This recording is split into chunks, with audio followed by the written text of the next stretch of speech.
Court of Fulton County now in session. Honorable Judge Page Reese Whitaker presiding. Court come to order. Good afternoon, everybody can be seated.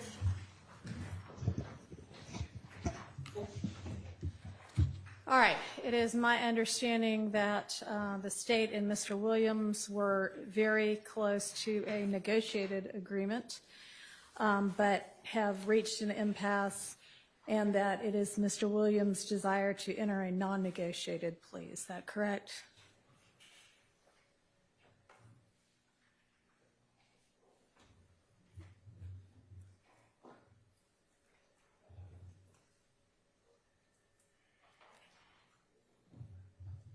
Am I misinformed? Moment, please. All right.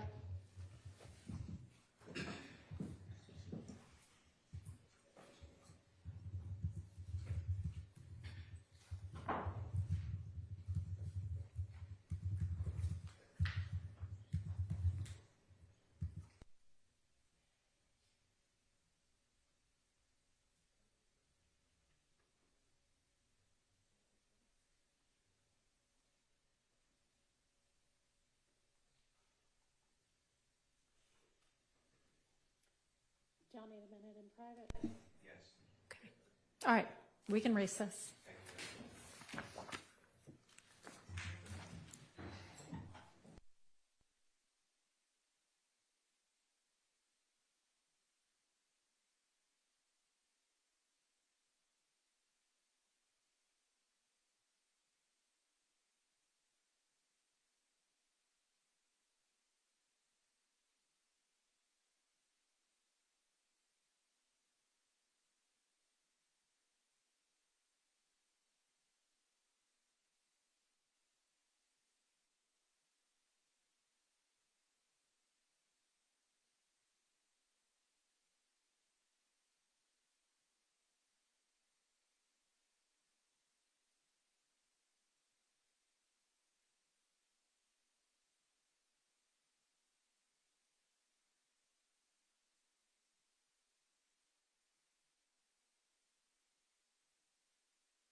right.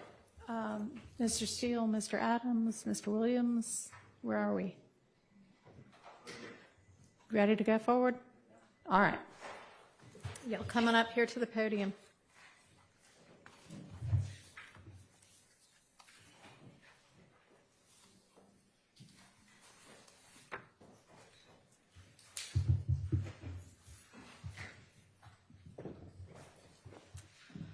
All right, Sergeant, can you swear in Mr. Williams? Raise your right hand. You swear firm testimony you give the truth, the whole truth, and nothing but the truth. That's your name, first and last. You might tell first and last. Jeffrey Williams. Jeffrey Williams, Jeffery, Williams.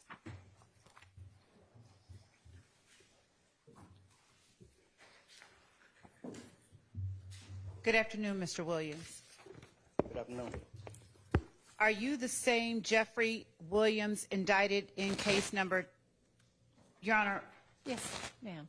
actually, have we all signed the indictment, or are we going to do that afterwards? Because I don't have a copy of it. I don't know the answer to that. I don't believe that we have. We have not signed the indictment. Okay, probably be a good idea to do that. Does anyone have a copy? 'Cause you don't? Okay. Where's the one we were using yesterday? We'll do that in just a minute. You can go ahead with the colloquy. And, Your Honor, we don't have the waiver form as well. I believe that the court had one. That right here. I've got blanks. Y'all filled one out, right? We have. Okay.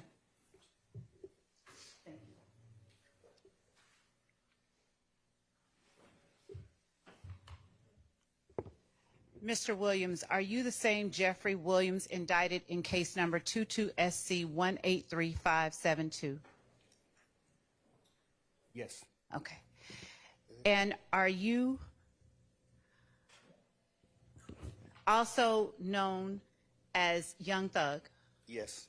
Are you at this time taking or under the influence of any alcohol, drugs, or medication? No. Is there any medication that you normally take that you have not been given today? No. How old are you? 33. And how far have you gone in school? 9. Say that one more time. 9. Okay. Are you able to read, write, and understand the English language? Yes. All right. Do you understand that you are charged with the following offenses? Conspiracy to violate the Racketeer Influenced and Corrupt Organizations Act, participation in criminal street gang activity, the leadership charge, participation in criminal street gang activity, violation of the Georgia Controlled Substances Act, 3 counts, possession of a firearm during the commission of a felony, and possession of a machine gun. Do you understand that? Yes. All right.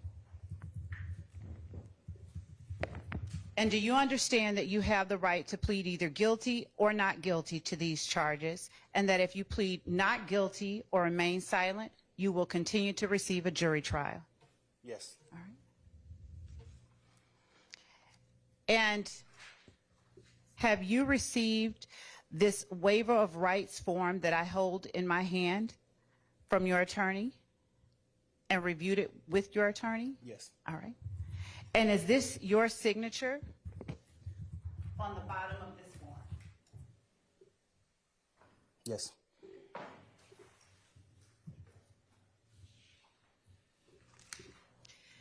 Have you had enough time to speak with your attorneys, Mr. Steele and Mr. Adams, about all of the facts and circumstances known to you regarding the charges in indictment 22SC183572, including any potential defenses? Yes. Do you need additional time to discuss this case with your attorneys? No. Are you satisfied with their services? Yes. Mr. Steele and Mr. Adams, do you on behalf of Mr. Williams waive a formal reading of this indictment? Yes, Your Honor. You do. And do you, Mr. Williams, waive any and all defects in this indictment, including any with respect to your name? Yes. Have you been arrested on these charges? Yes. The state is unaware of any outstanding warrants related to these charges. Do you or your attorneys know of any outstanding warrants related to these charges? Any what? outstanding warrants related to any of the charges in the indictment? No, No. I don't believe so either, Your Honor. Okay. And I'm unaware of any as well, Your Honor. I am as well. Thank you. Have your attorneys advised you of the minimum and maximum sentence for each of the crimes that you are charged with? Yes. And each of the charges that you are pleading guilty to? Yes.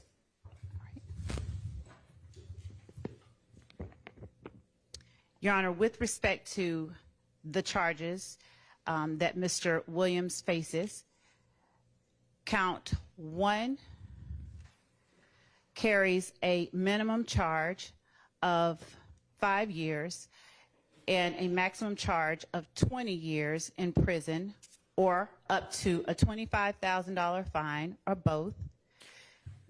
Isn't it a $15,000 fine because wasn't it the version of the statute in effect at the time, or was that the same for RICO? Was RICO 25? Yes, back? RICO was Okay. 25. All right, thank you. You're welcome. Count 56 carries a minimum sentence of 5 years in prison, a maximum of 20 years in prison, consecutive to any other sentence, with a fine of $10,000 to $15,000, or both. Okay.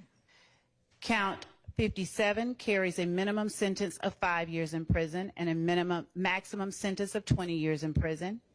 Count 58 carries a minimum sentence of 1 and a maximum sentence of 10 years in prison. Count 59 carries a sentence range of 5 to 30 years in prison. Count 60 carries a sentence Hang on, range. slow down just a second.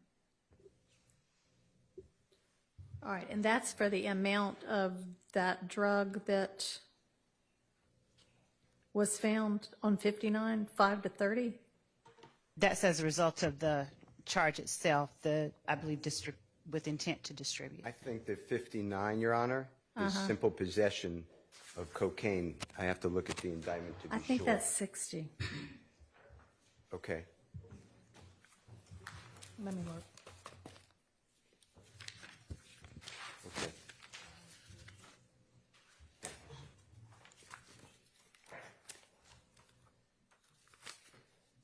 And Your Honor, 59 is codeine. Yes. And 60 is cocaine. Yes. So,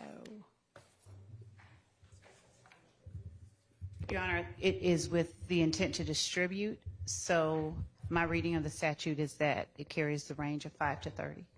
okay. And Your Honor, also, as I have the indictment in my hand from Ms. Rosser, may I pass it to counsel for Mr. Williams? Yes. Thank you.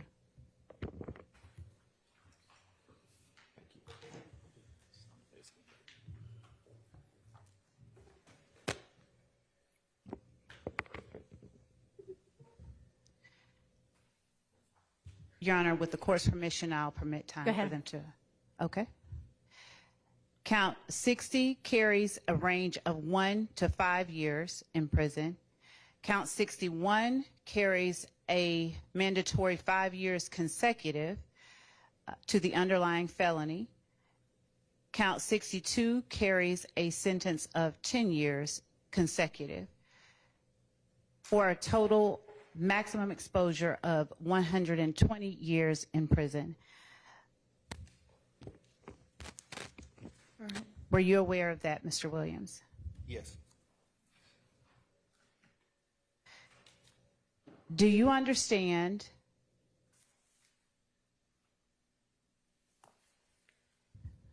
that neither the court nor the district attorney's office has anything to do with parole or the Department of Corrections or the Board of Pardons and Paroles, and that if you are sentenced to confinement in the Georgia Department of Corrections, no one can guarantee parole? You can say yes. Well, She asked you, do you say that? Oh, yes, yes, guarantee ma'am. parole. Your Honor, may I allow Mr. Williams time to finish signing the indictment? Okay.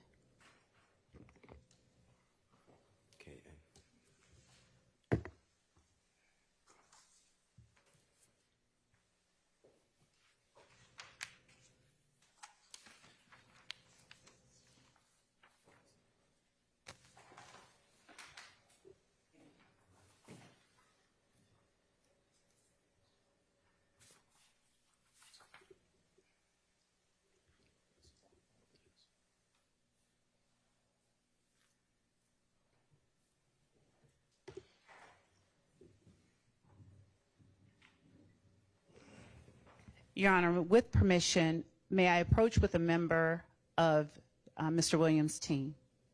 You may. Thank you.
Mr. Williams, do you understand that this is a non-negotiated plea of guilty, and that since your guilty plea is a blind plea or a non-negotiated plea, the state is making a recommendation of sentencing to the court, notwithstanding the fact that this is a blind plea? You understand that, Mr. Williams? Okay. And Mr. Williams, were you aware of the state's previous offer that was turned down prior to your making this non-negotiated plea? Yes. All right. And Your Honor, at this time, the state is making a recommendation of 45 years with 25 to serve in custody, followed by 20 on probation, subject to the special requirements of 1615-4, the gang statute. All right, and do you want to break down for me what your recommended sentence on each count is? Yes, Your Honor. The state is recommending on count 1, 5 years to serve. Count 56, 20 years to serve consecutively to count 1. Count 57, 5 years of probation to serve consecutively to count 56. Count 58, 10 years of probation to serve concurrently with count 57. Count 59, 5 years of probation to serve concurrently with count 57 and 58. Count 60, 5 years of probation concurrent with count 57, 58, and 59. Count 61, 5 years of probation consecutive to count 57. And count 62, 10 years of probation consecutive to count 61. All right, thank you. Mr. Williams, did you discuss the state's previous offer with your attorneys? Yes. Okay. All right, and so we're all clear that we're talking about the same thing. Can you put what the state's previous offer was on the record for me, please? I can, Your Honor. Thank you. The state's previous offer was a total of 43 years with 20 years, 5 years to serve on count 56, commuted to time served, followed by 15 years on probation. On count 58, the sentence was 10 years to serve in the Georgia Department of Corrections, consecutive to count 56. Count 59 was 3 years to serve in the Georgia Department of Corrections, consecutive to counts 56 and 58. Count 60 was 5 years to serve in the Georgia Department of Corrections, consecutive to counts 56, 58, and 59. Count 61 was 5 years to serve in the Georgia Department of Corrections, consecutive to counts 56, 58, 59, and 60. Was that the entirety of what the sentence was? No, Your Honor, I mean, I know still there were reading. special conditions, so y'all were There going are. to null pros, We, what, yeah, 1 yeah. and 62? Yes, as part Okay. of the recommended sentence, in exchange for the defendant agreeing to the special conditions that we asked the court to impose, the state was willing to null pros count 1, count 57, and count 62. Okay, and then all of that consecutive to the probation, that was going to be what we call backloaded, and what were y'all proposing with regard to that, since it was going to follow the probated sentence? The total sentence was 43 years to serve, with the first 5 years in prison commuted to time served, followed by 15 years on probation, followed by 23 years in prison, which would have been served in confinement, except that if defendant had complied with the special conditions of probation imposed as part of this sentence, the backloaded portion of defendant's sentence would have been commuted. However, should defendant had violated any special condition of probation within the first 15 years of his sentence, his probated sentence would have immediately been revoked, and he would have been required to serve the entire remainder of his sentence confined to the Georgia Department of Corrections. All right, so as long as he had successfully completed his 15 years of probation, the 23 years that was going to follow it was going to be commuted to time served, as long as his probation was successful. Is that right? Yes, Your Honor. Okay. And the special, would the court like for us to? No, I was really more interested in the length of sentence and what y'all had. I mean, I know you didn't reach agreement, but y'all, that's what the last offer had been, with, of course, a bunch of special conditions, which I guess is where the hang-up is. I don't know. Right. Defendant did not want to agree to the special conditions. All right. Is that basically your understanding too, Mr. Yes, Your Steele Honor. and It would Mr. have been, Adams? yes, Your Honor. Mr. Williams would have been released today for 15 years on probation. If he successfully completes that probation, then he would not have to go to custody. If he did not, he'd face probation revocation, as well as 23 years, as the court said, backloaded in the Georgia prison system. But we could not come to terms on all the conditions that the district attorney was insisting upon. Okay. All right. Thank you. Go ahead, Ms. Love. Okay. And Mr. Williams, were you aware of that previous offer, as well as all of the requirements that that offer would have entailed? Yes. Okay. And had you had enough time to discuss that particular offer with your attorneys? Yes. All right. The previous one? The previous offer. Yes. Do you understand that the court can impose any sentence authorized by law, including a higher sentence than that recommended by the state, up to the maximum sentence on each charge in this indictment? Do you understand that, Mr. Williams? Yes. Do you understand that if you enter into a non-negotiated plea, you do not have a right to withdraw your plea once the sentence has been announced? Yes. Do you understand that this is a guilty plea which is permanently recorded on your criminal history? Yes.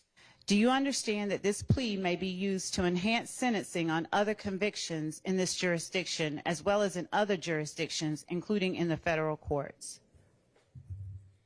Yes.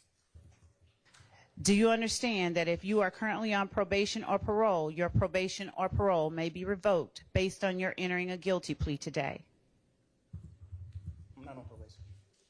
Okay, so you're Yeah, not on if you probation. were on probation, but if you're not, then it doesn't matter. Okay. Do you understand that if you are placed on probation of any kind by this court, you cannot violate any criminal laws of any governmental unit or any special conditions of probations without being subject to revocation for the balance of the sentence the court imposes? Yes, I know. Do you understand that you are not allowed to possess or use a firearm while on probation? Yes. Do you understand that if you are not a United States citizen, a guilty plea conviction will affect your immigration status and will result in deportation, just like a conviction at a trial would, and that this is true regardless of any advice by your attorney or anyone else? Yes. Do you understand that neither the court, your attorney, nor the district attorney's office has anything to do with parole, and the Department of Corrections or Board of Pardons and Paroles, and that no one can guarantee parole no matter what anyone has told you? Yes. Do you understand that there may be other adverse or unfavorable consequences as a result of this guilty plea conviction, just as there would be from a conviction following a trial? For example, your guilty plea may affect the right to vote, the right to hold public office, the right to serve on a jury, the right to obtain a passport, the right to receive, possess, or transport a firearm, or the ability to obtain employment. Do you understand that, Mr. Williams? Yes. Do you understand that by pleading guilty to a felony, if you use, receive, possess, or transport a firearm, or if you use a firearm in a crime, you will be guilty of a felony which may carry a sentence of up to 1 to 15 years in prison? Yes.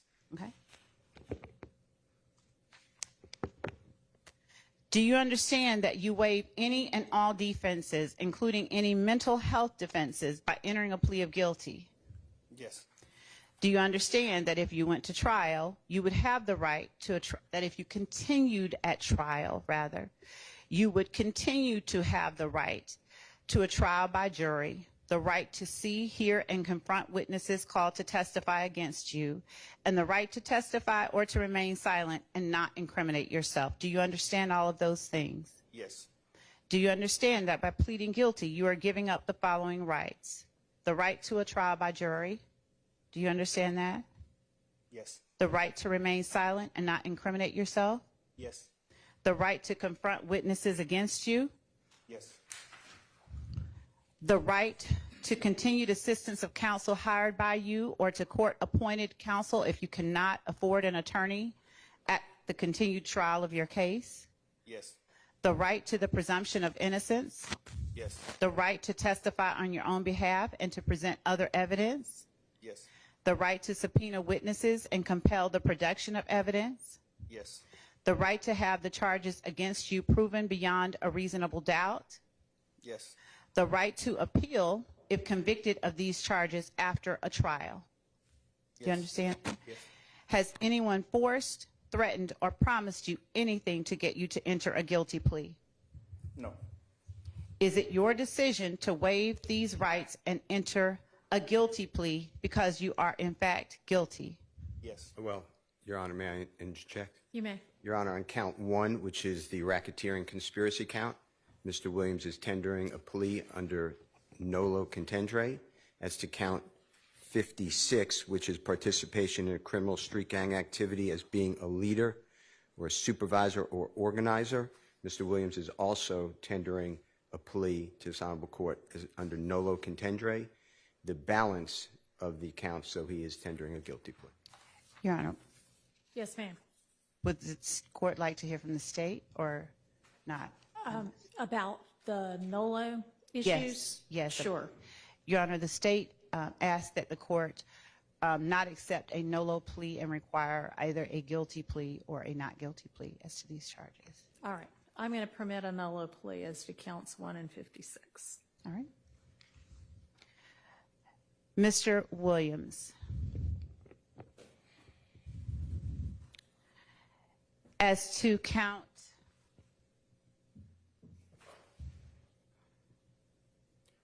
57, participation in criminal street gang activity, how do you plead?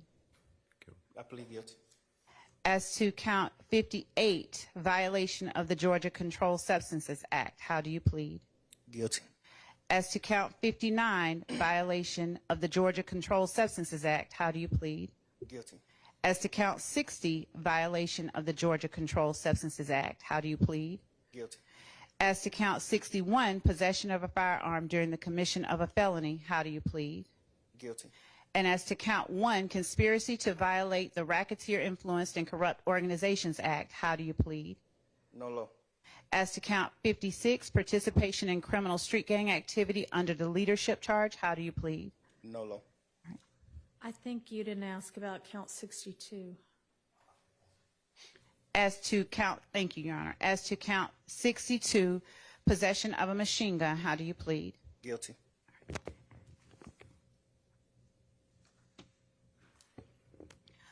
Are you pleading guilty to the offenses you have indicated because you are in fact guilty of these charges?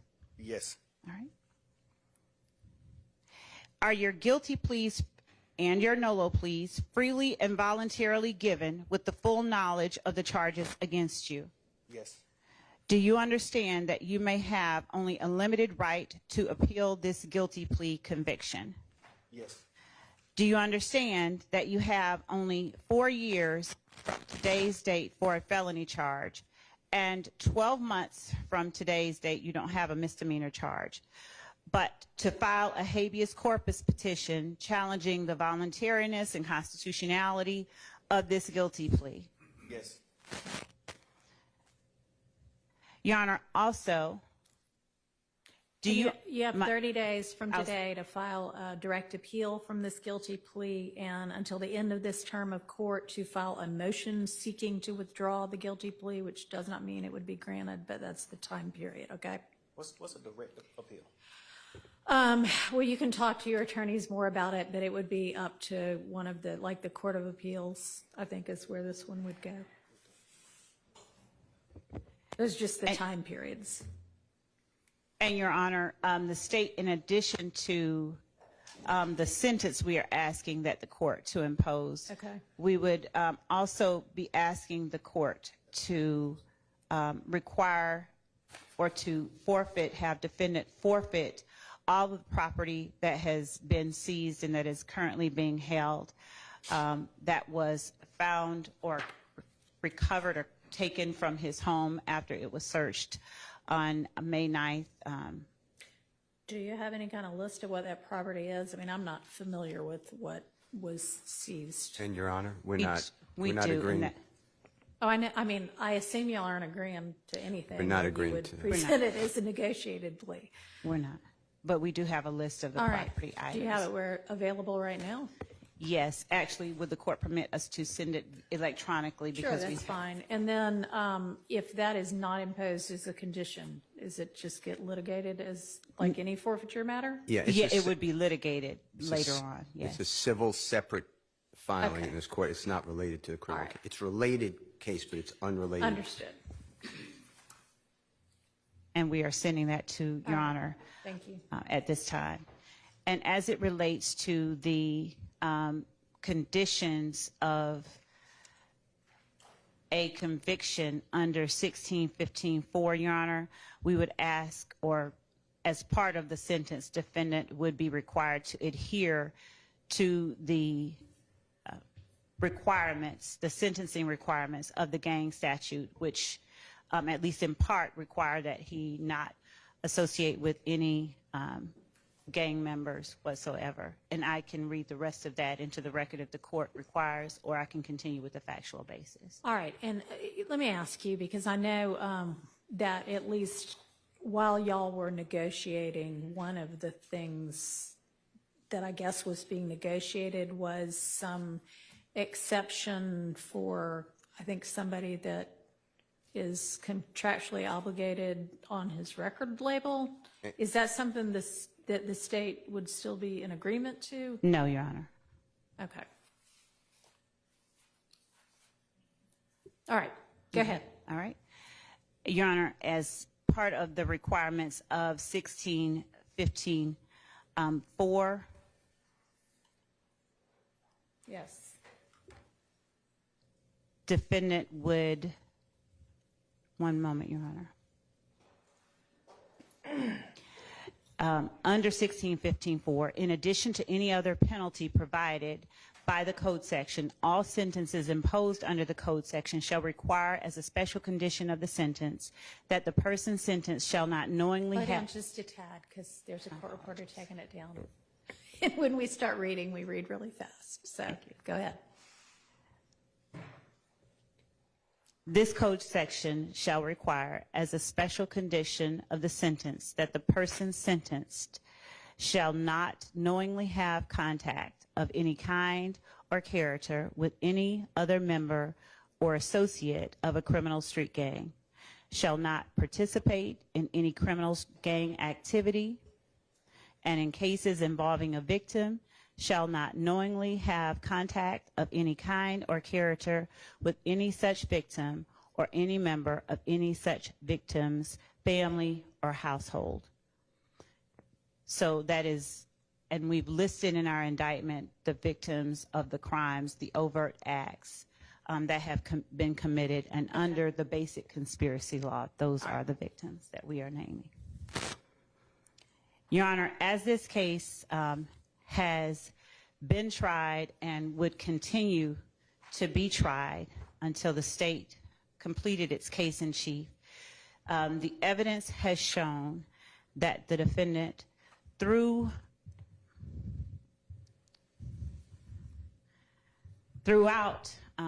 the time between 2013 to 2022, conspired with both indicted and unindicted co-conspirators to participate in the enterprise known as Young Slime Life, or YSL, through a pattern of racketeering activity.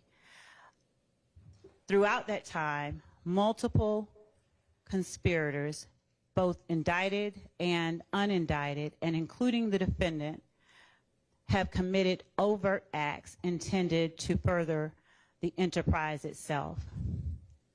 With regard to the defendant, as far back, the evidence has shown, as 2013, the defendant, along with other YSL founding members, Walter Murphy, for one, committed an aggravated assault and armed robbery against a Derek Dotson. The court has heard evidence of that presented through Adrian Bean, who was a co-conspirator in that particular act.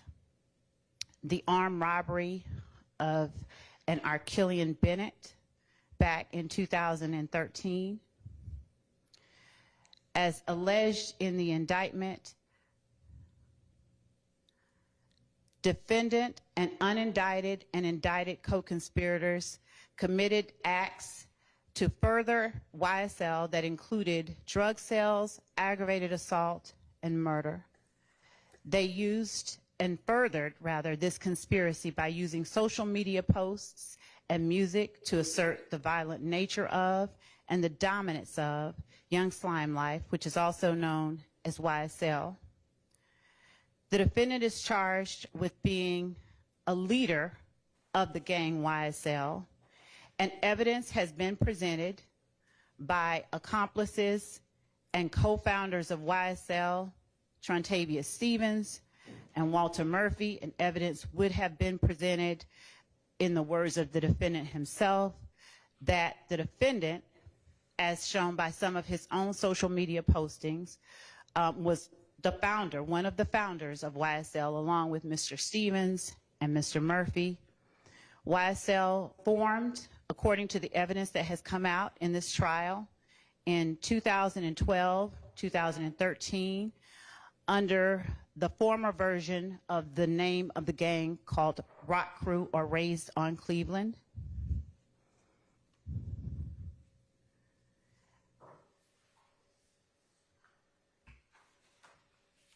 The court has heard evidence of the 2014 and 2015 incidents that have involved conflicts between YSL members and IF gang members that included someone shooting the window of Mr. Williams' car, and armed individuals rushing outside during shootings at Club Crucial to ensure Mr. Williams' safety, shootings at a place called the Dugout where armed individuals rushed to ensure Mr. Williams' safety, shootings at Mr. Kelvin Watts committed by members of YSL,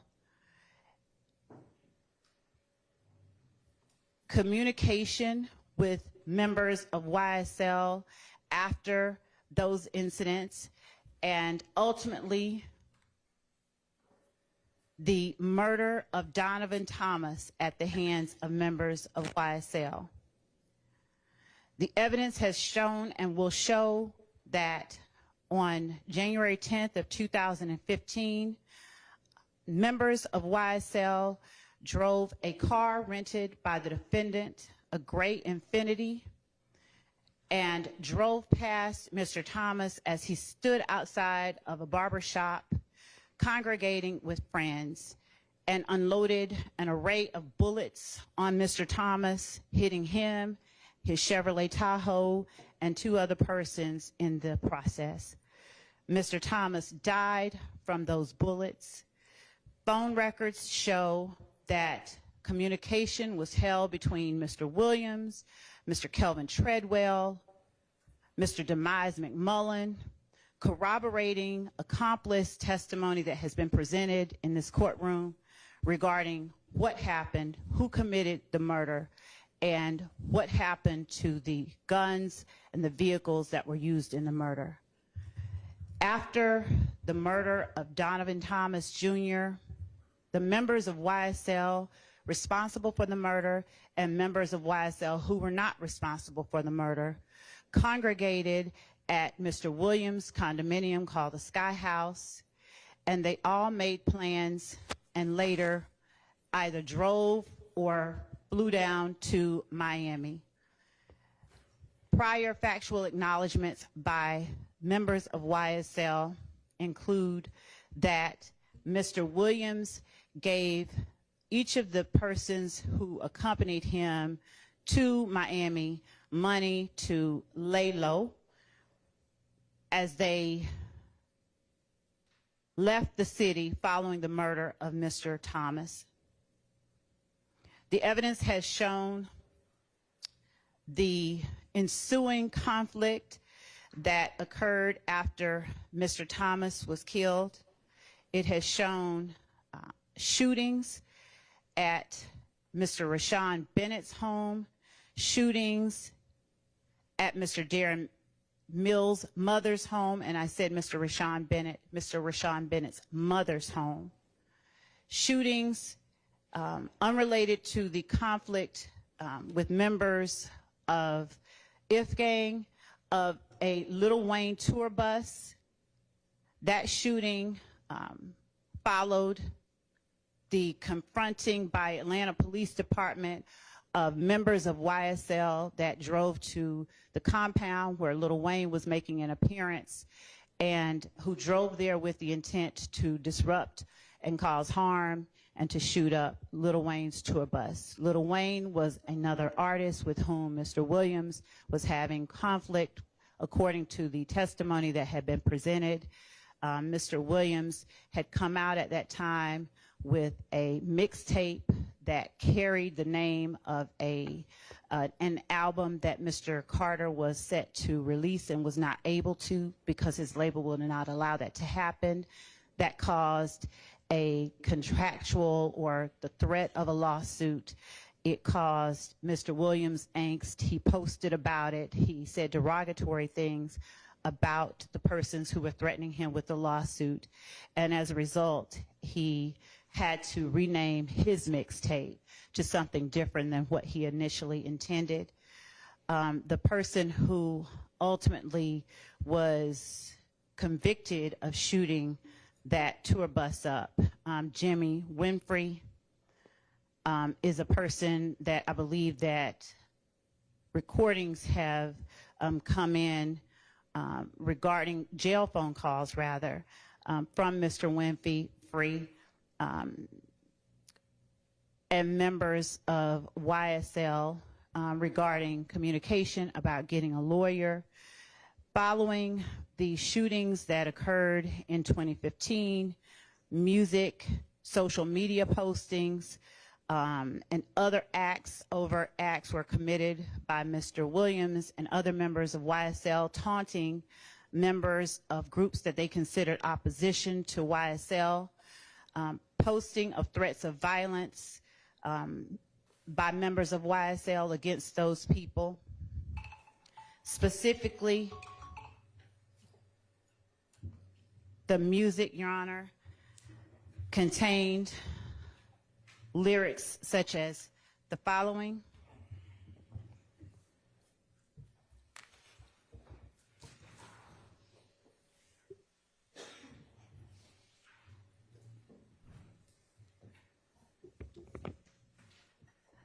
I rep my life for real, for slimes, you know I kill.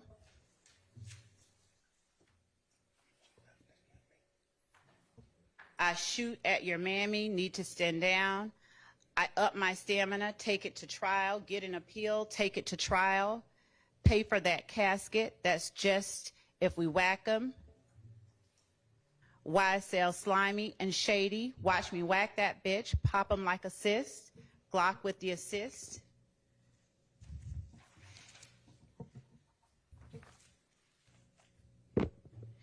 It also consisted of a song wherein Mr. Williams sang or rapped the lyrics, hey, this is that slime shit, that YSL shit, killing 12 shit, fuck a jail shit. I'm in the VIP, I got the pistol on my hip, fuck the police. You praying that you live, I'm praying that I hit, this that slime shit. 100 rounds in a Tahoe, I'm prepared to take them down. Got banana clips for all these ends acting monkey. This is that slime shit, this is that mob shit. Fuck the judge, YSL, this that mob life.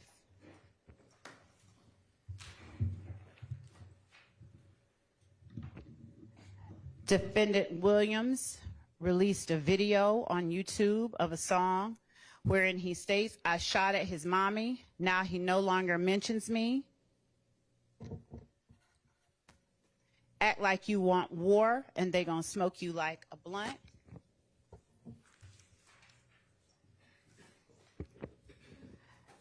Another song, I escaped every one of the licks because I was supposed to be rich. I don't care nothing about a cop. I'm just telling you how it is.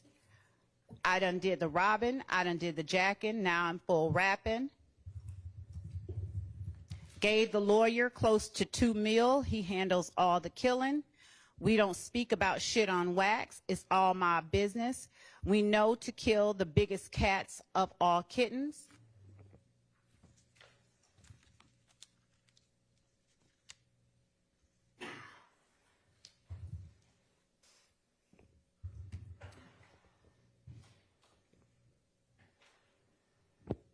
In another song, I was on Cleveland, stuck like a magnet, bitch ass N-word,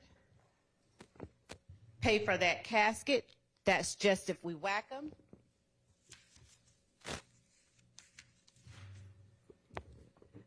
In yet another song, Defendant Williams raps, red just like Elmo, but I never fucking giggle, YSL won't fold. Pick his ass off from the balcony, wipe an end's nose. I'm gonna F for the cash, then she getting robbed by Tick, a reference to Trontavia Stevens. All I ever wanted was the money, put your hands in the air if you dare. F and N, put him in a wheelchair.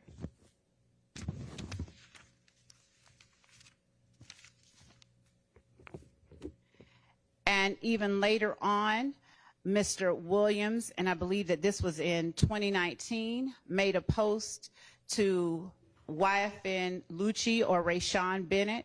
If I ain't like what you do for your mother and kids, I would have been killed you.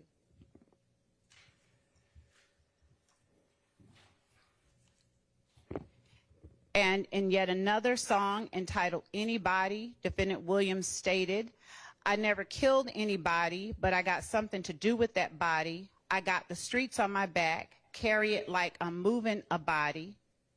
I told them to shoot 100 rounds like he trying to movie the body.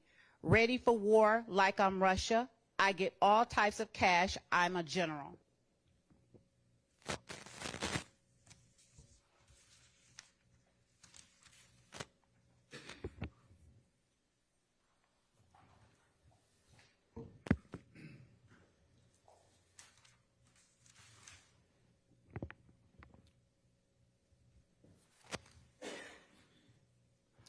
As Mr. Williams' prominence in the music industry rose, his ascension within or in leadership in the gang YSL became more apparent as he rapped and talked about the crimes that YSL co-conspirators and members committed and how he got away with robberies.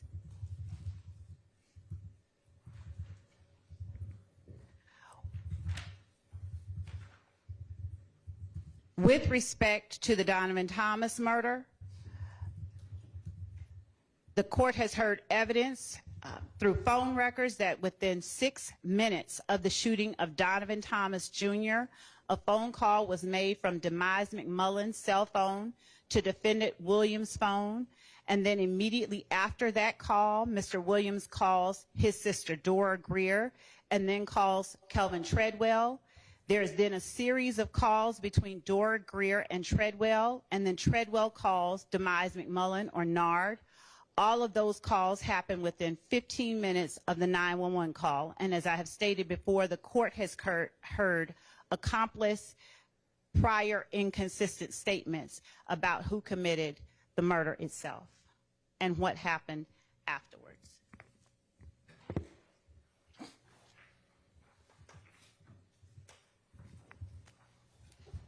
The conflict between YSL and members of IF Gang continued into 2019, wherein Mr. Williams raps the lyrics that I referred to earlier. In May 2019,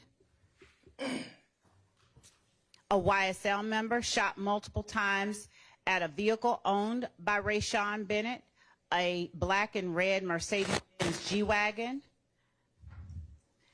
At the time was being driven by a Milton Howard Jr. It was after that incident, later in August 2019, that Defendant Williams posted on his page the language, YFN, if I ain't like what you do for your mother and kids, I would have been killed you. The post was then deleted from his account. Through text messages of a co-conspirator, Marquavius Huey, there was communication between Mr. Huey and Mr. Williams, both in January and in September of 2020.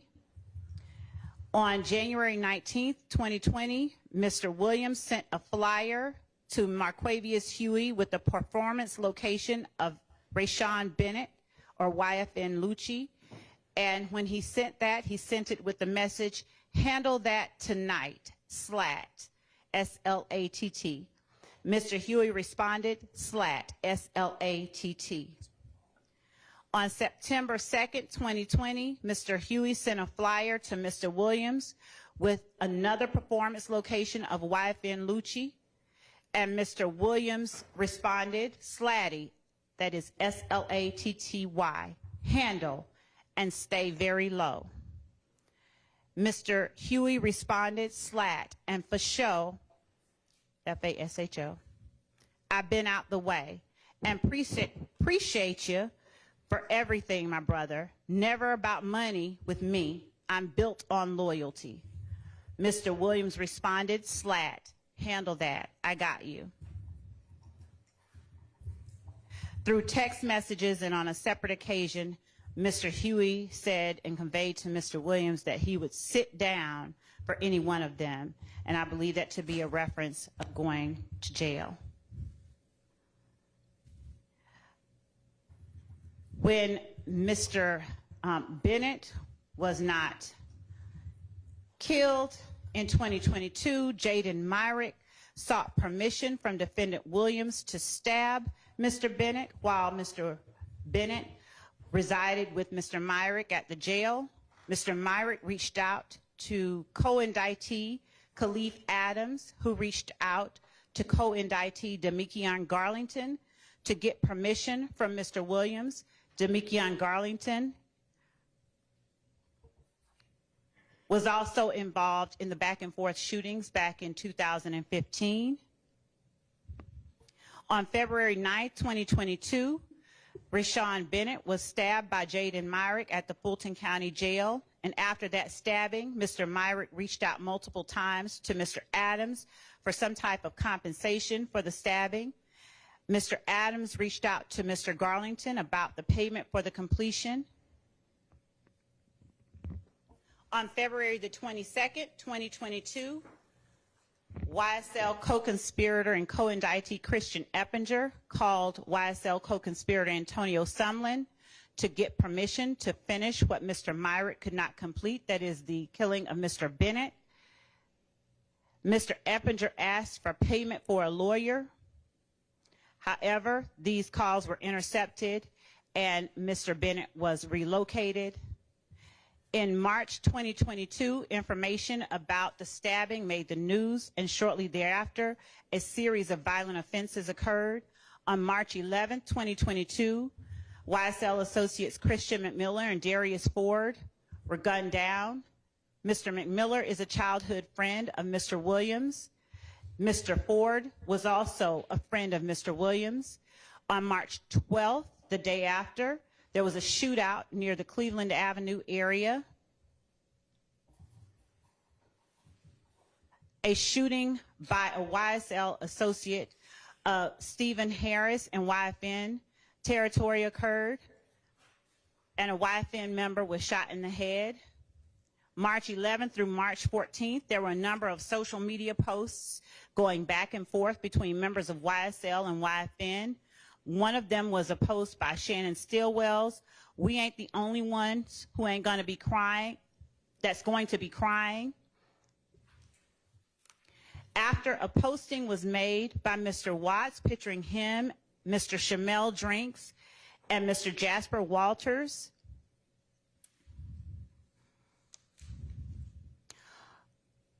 on March 14th, 2022, after YSL members spotted Mr. Drinks at a gas station, Mr. Drinks was gunned down as he drove away from the gas station and waited at a red light. Later, Mr. Stillwell, Mr. Nichols, Mr. Garlington, and Mr. Farley were all charged with the murder. That is one of the acts that we are still and would anticipate the court seeing the evidence of during the course of this trial.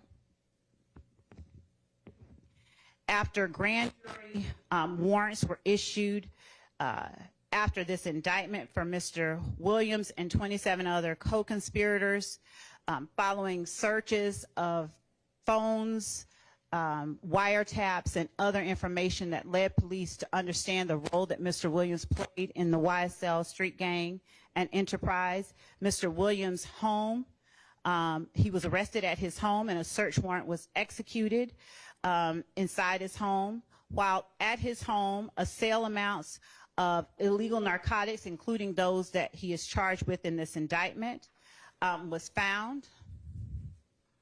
Also found was the machine gun with which the defendant has been charged in this indictment.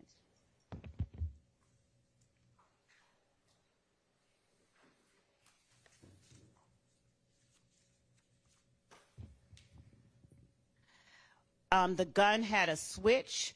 The narcotics included marijuana, codeine, and cocaine, and inside the home were also other guns besides the guns with the switch. The items were seized, and again, Mr. Williams was subsequently arrested, along with other YSL members at Mr. Williams' home. Your Honor, that is the evidence that I believe has been shown throughout the course of this trial and that the state would continue to show. There are several messages between Mr. Huey and Mr. Williams inside the cell phone that one of the cell phones that were recovered from Mr. Huey, besides the messages about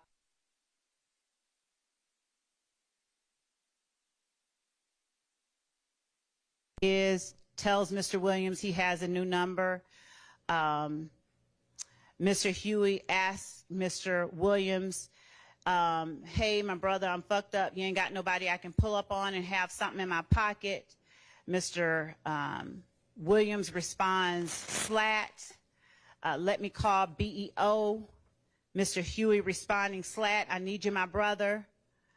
Mr. Huey saying, asking whether or not a lawyer was going to go and talk to another YSL associate, asking Mr. Williams to send him some money to pay his lawyer off. Mr. Williams asking Mr. Huey, who had been accused of armed robbery, what did he want?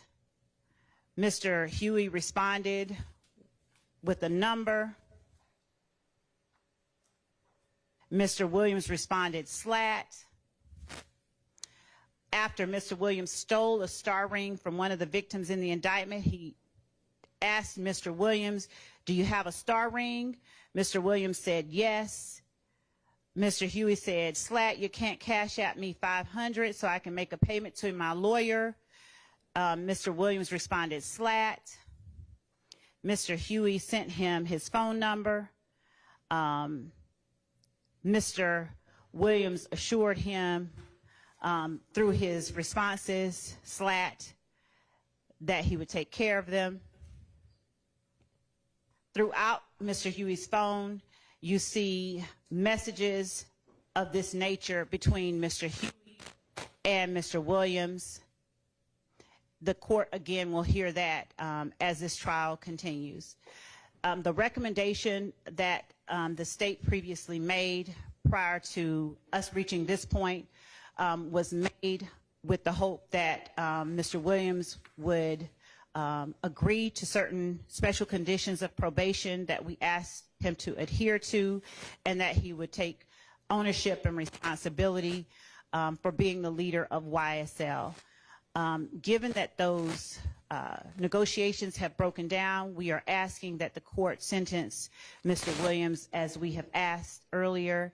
And prior to the court imposing a sentence, we would ask that Ms. Shawana Edmonds, who is the mother of Mr. Thomas, be allowed an opportunity to make an impact statement. And that is all that we have, unless the court has questions.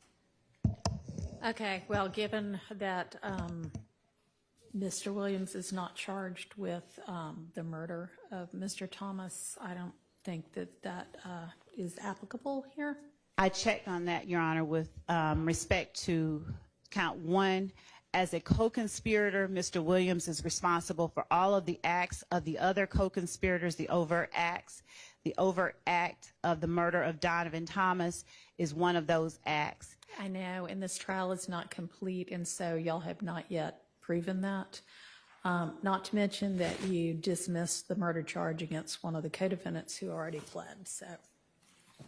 Not for that case, Your Honor. That was a different, that was Mr. Drinks. Okay.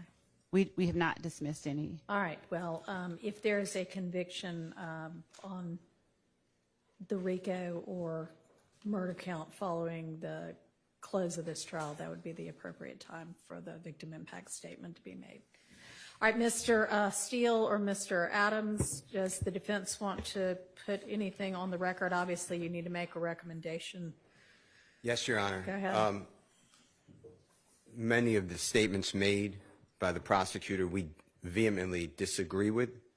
The prosecutor misstated many pieces of evidence and then took liberty that that is the state's theory. Mr. Williams has tendered a nolo contendere plea to the RICO conspiracy count. And in that count, there are several overt acts. And the first one, Your Honor, deals with a traffic stop.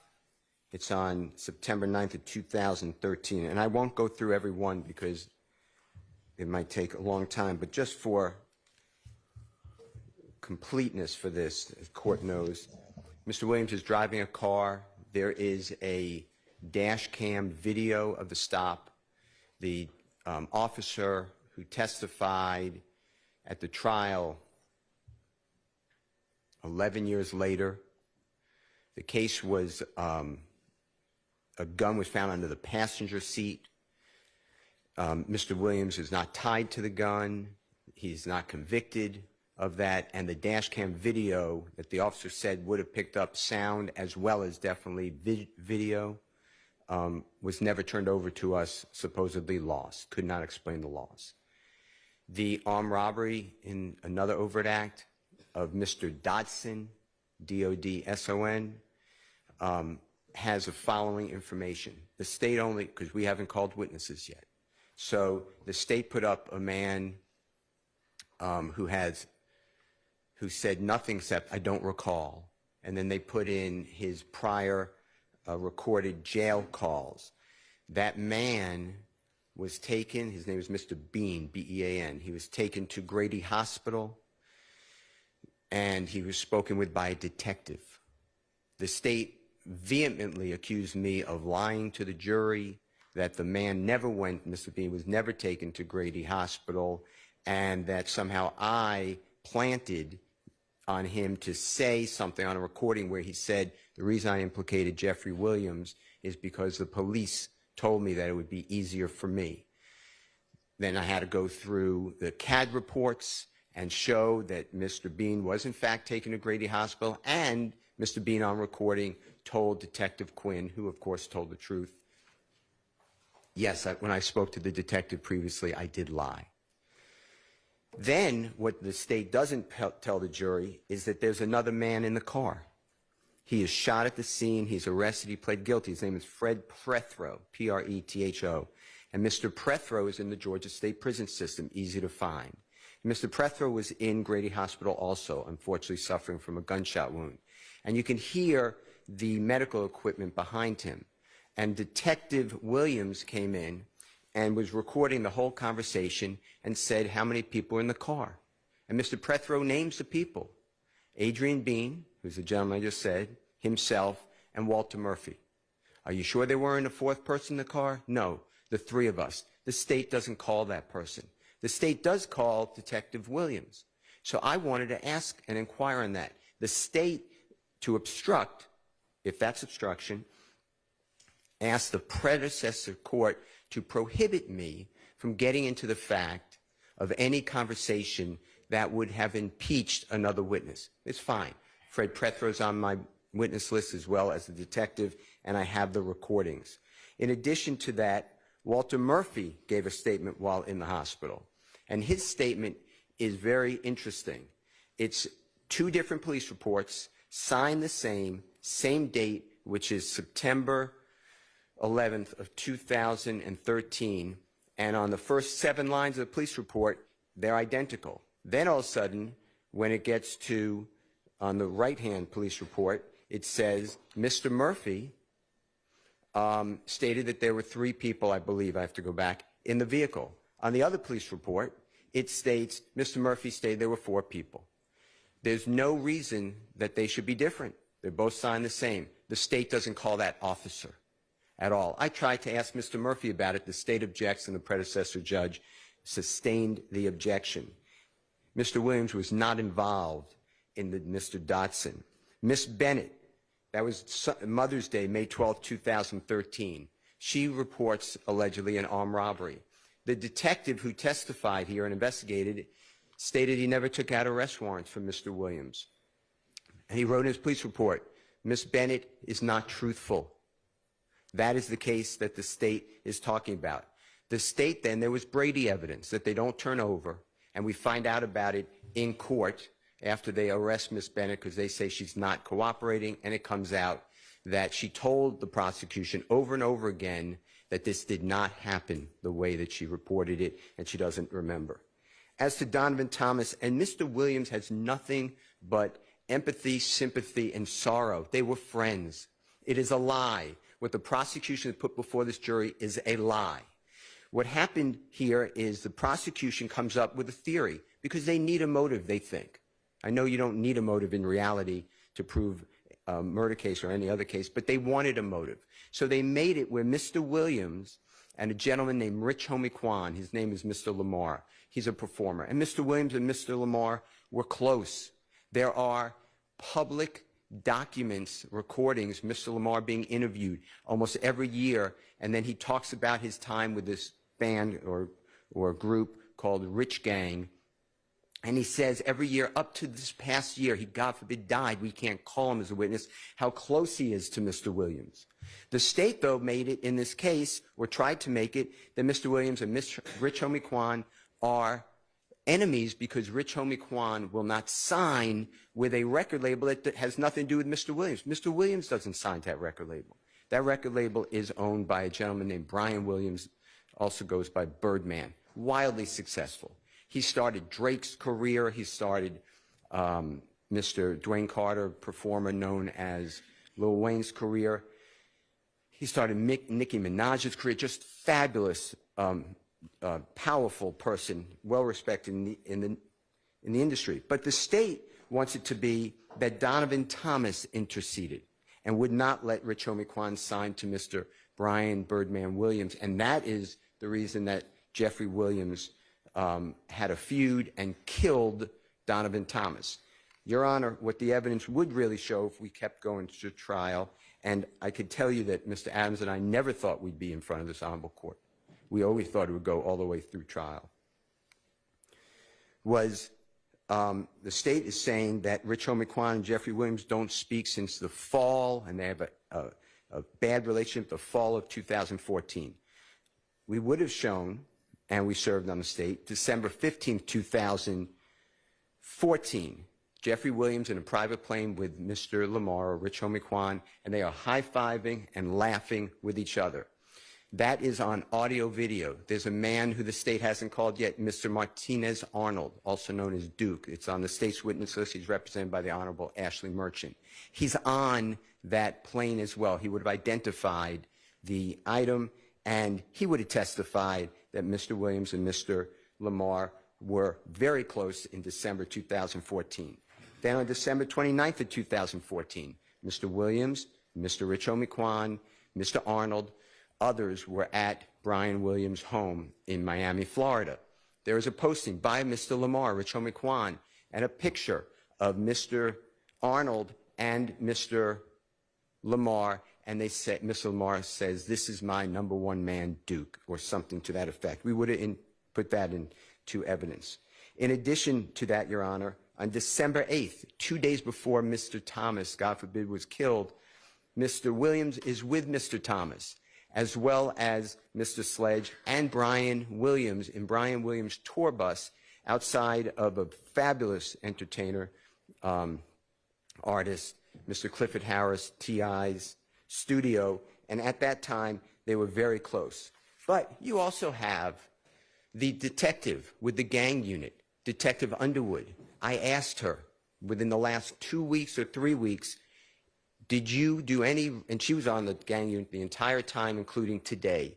And I asked her, do you have any evidence about Mr.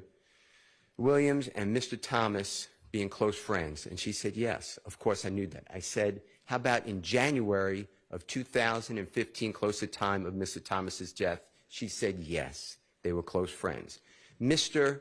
Michael Sprinkle, he's a deputy district attorney in the Fulton County DA's office. He has a recording with Mr. Treadwell. You've heard the name O.G. Bentley. And in that, they're going through the evidence. And Mr. Treadwell, it's important because he has a child, two actually, with Mr. Thomas's sister. So he's family. And Mr. Sprinkle states this is 2018, this is after the rental car, this is after all of the interviews of Mr. Copeland, this is after the interviews of Mr. Zachary. Mr. Sprinkle's in some of those interviews with Mr. Zachary. Mr. Sprinkle on tape, on recording, states, I do not know why anybody thinks Jeffrey Williams is involved in this killing. He and Donovan Thomas were close friends. It makes no sense to anyone.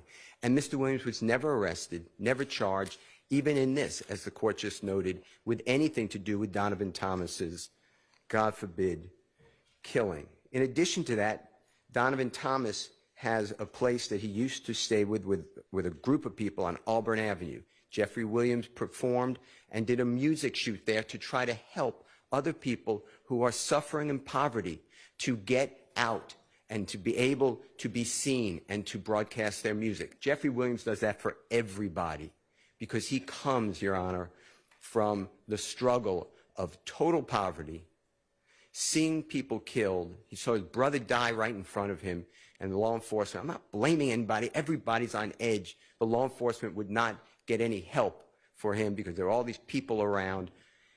It is just, what Mr. Williams has gone through is wrong for everyone. It's not just Mr. Williams, it's that whole community, but he's trying to get people out of poverty and out of that community. I have been with Mr. Williams, where we have gone to speak with children together, and he tells them, don't be a rapper. Be like Brian, be a lawyer, keep in school. He tells his children, get your education. His family, his whole being, Your Honor, is trying to break the chains of poverty for others, and it has been spun in this courtroom with false statements and allegations against Mr. Williams at every turn. In addition to that, Your Honor, the state talks about the fact that Mr. Williams takes people to Miami. You would have heard evidence if we went forward. I put all these people on my witness list. Not one person on my witness list has been interviewed by law enforcement or the prosecution. They have investigated this case for 15 years. They haven't interviewed all these people. That Sprinter van that you heard about, that was already booked days before. Going to Miami, Florida, Mr. Williams and Mr. Brian Birdman Williams, they did a video shoot for a music video. If anybody would have gone further with the expert for the state, they would have seen that Mr. Williams' cell phone does not contact any of the co-defendants that are named here in Miami, and Mr. Williams stays at a separate location than any of those persons. He would always take people who can't afford it on airplanes, on buses, on tours, to his concerts. He let everyone go because, Your Honor, they never left that area. He wanted to show people you have an opportunity. The world is big. Mr. Williams gave jobs to everybody who'd want to work. He'd give them jobs and security, and I'm not insulting them. They really weren't their jobs, but they were being mentored, but they were given titles and tried to give them respect and opportunity. But if they did not wish to work, Mr. Williams would not allow them to work with them. This has all been turned on its head by the state. The fact that the state has put in Mr. Williams' lyrics are offensive.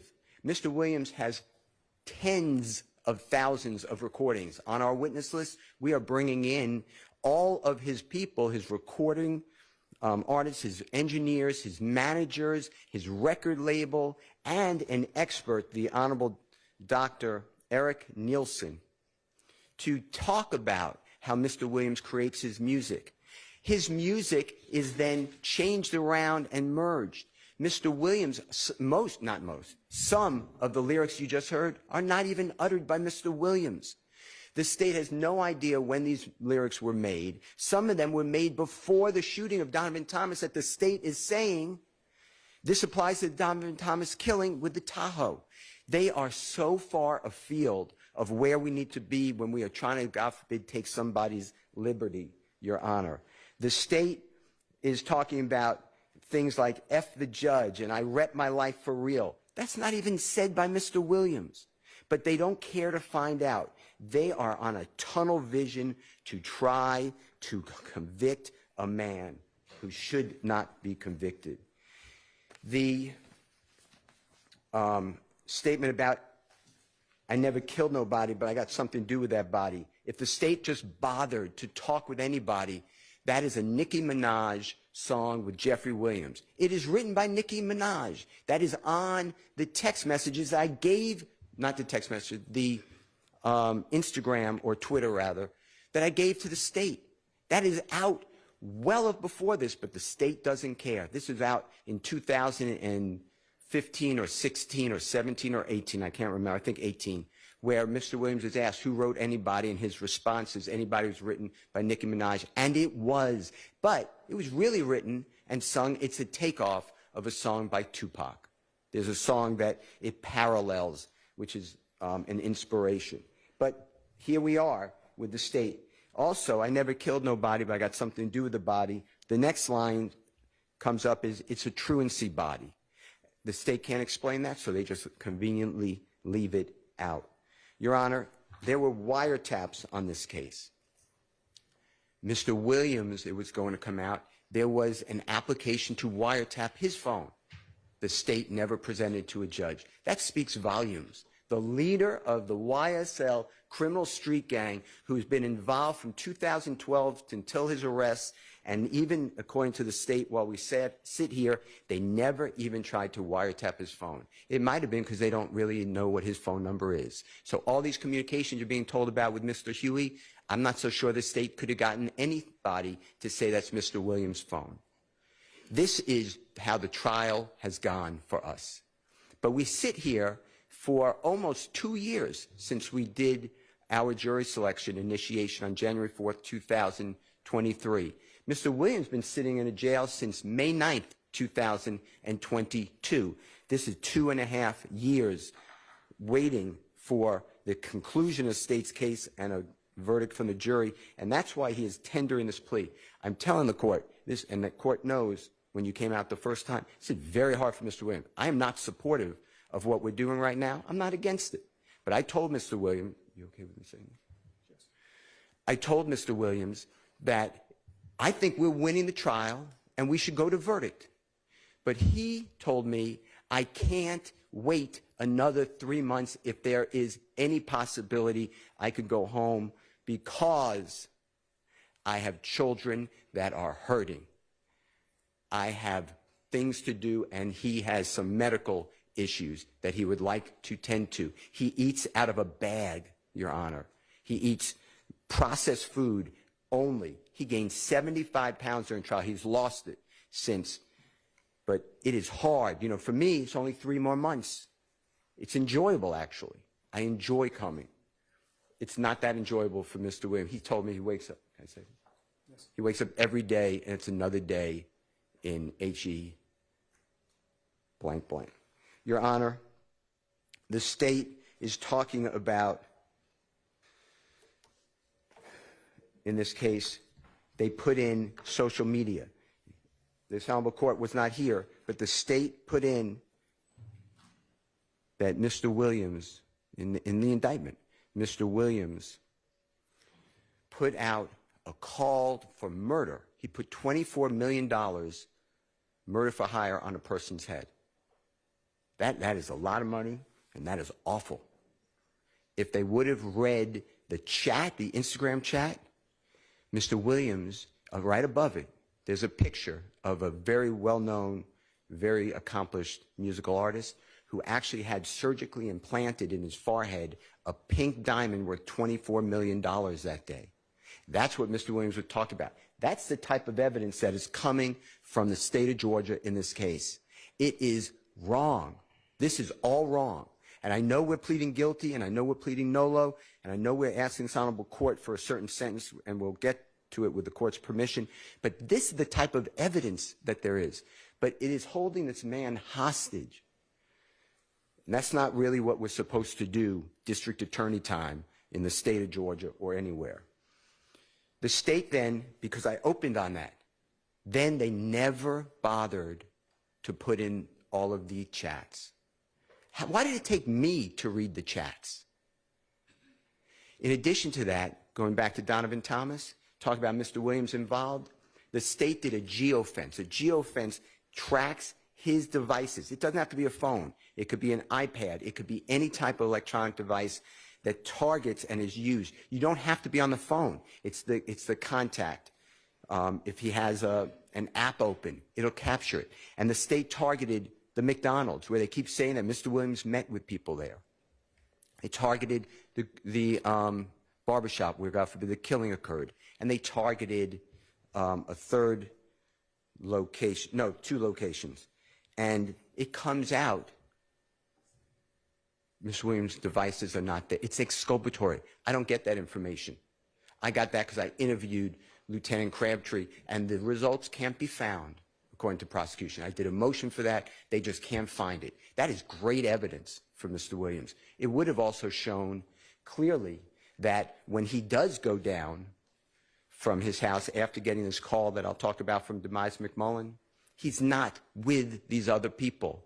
And the expert for the state, the FBI agent who does the telephone analysis, Mr. Williams' phone does not ping off the same tower as a Demise McMullen or a Mr. Copeland or a Mr. Garlington or whomever.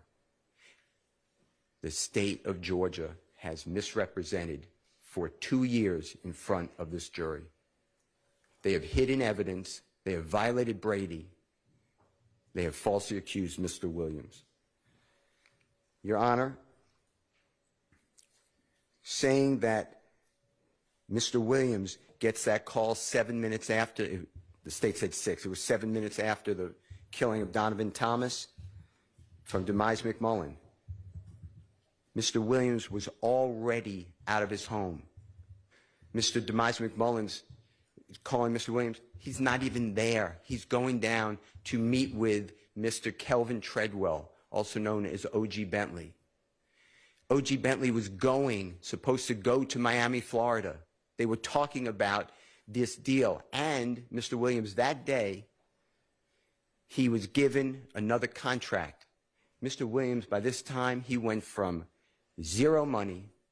He is a multimillionaire at the time. He doesn't need the Cleveland Avenue drug deals for $15.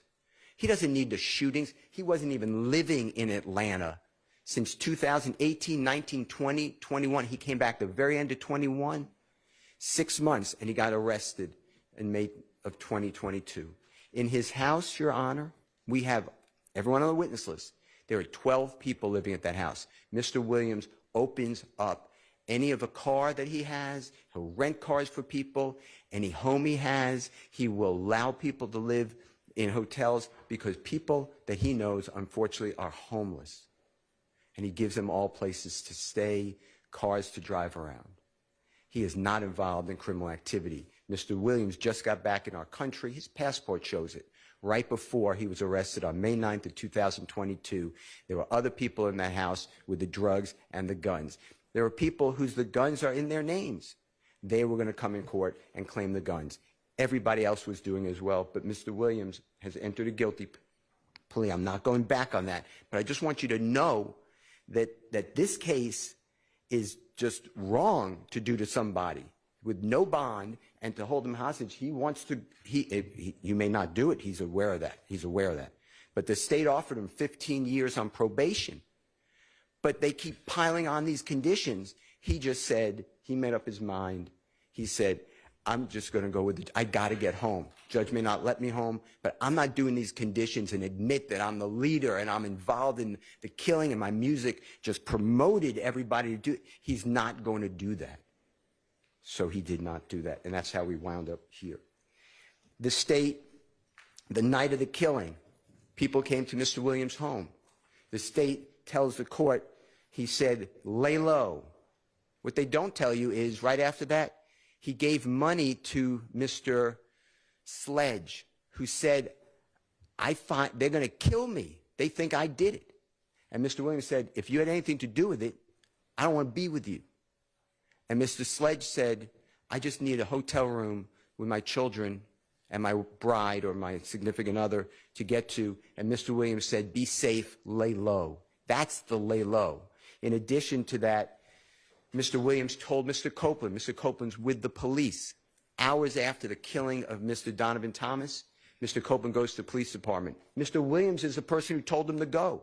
Mr. Copeland said, what do I do? They're shooting at my house, at my family's house, at my significant other's mother's house. And Mr. Williams said, if you had anything to do with the murder, get out of here. Mr. Copeland denied it. And Mr. Williams said, then go tell the police. Mr. Copeland said, you want me to go to the police? And Mr. Williams said, if you had nothing to do with it, they think you did it, go to the police. In addition to that, Mr. Copeland said, well, I'm going to retaliate. Mr. Williams told him, don't do that. Let 12 handle. That's on recordings. That is on recordings on January 11th of 2015 with Detective Thorpe. Your Honor, as far as Dwayne Carter, a performer known as Lil Wayne, Mr. Williams had no conflict with him. They are friends. We were presenting evidence that right before this shooting of the tour bus is April 26th of 2015. Mr. Williams is performing in New Orleans area.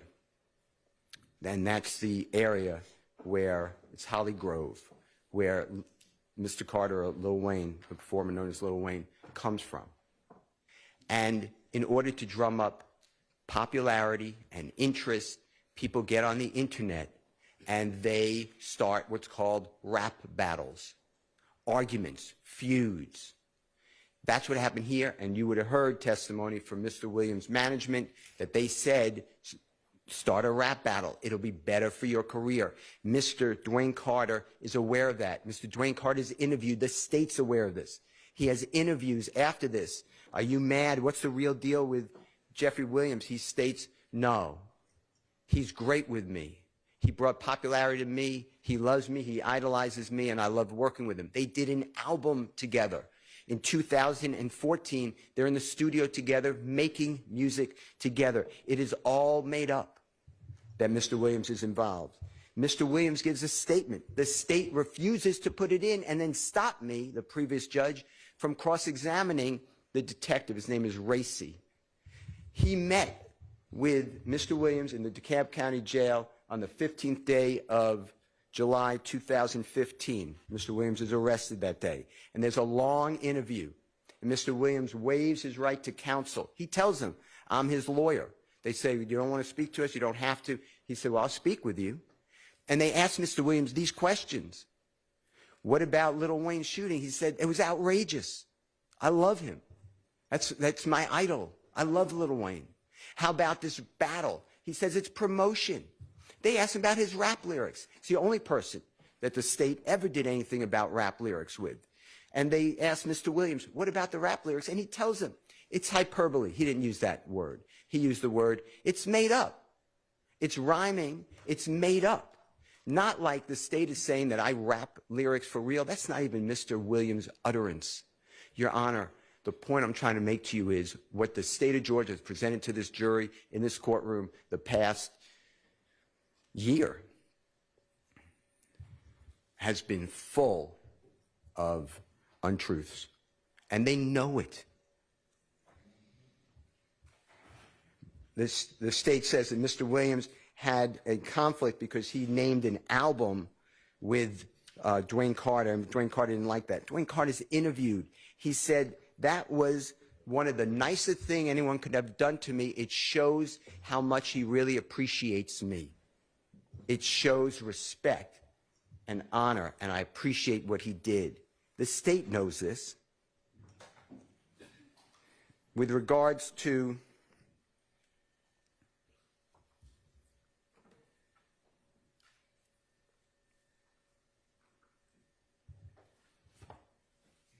Jimmy Winfrey, what the state did is they put in a recording. It's not Mr. Williams. It's a jail recording, Mr. Winfrey and an unknown person. And then unknown person says, when you get out, you're going to get a Porsche and $250,000. Mr. Williams not privy to that. The state looked at all of Mr. Williams' bank records, everything. They undressed him financially.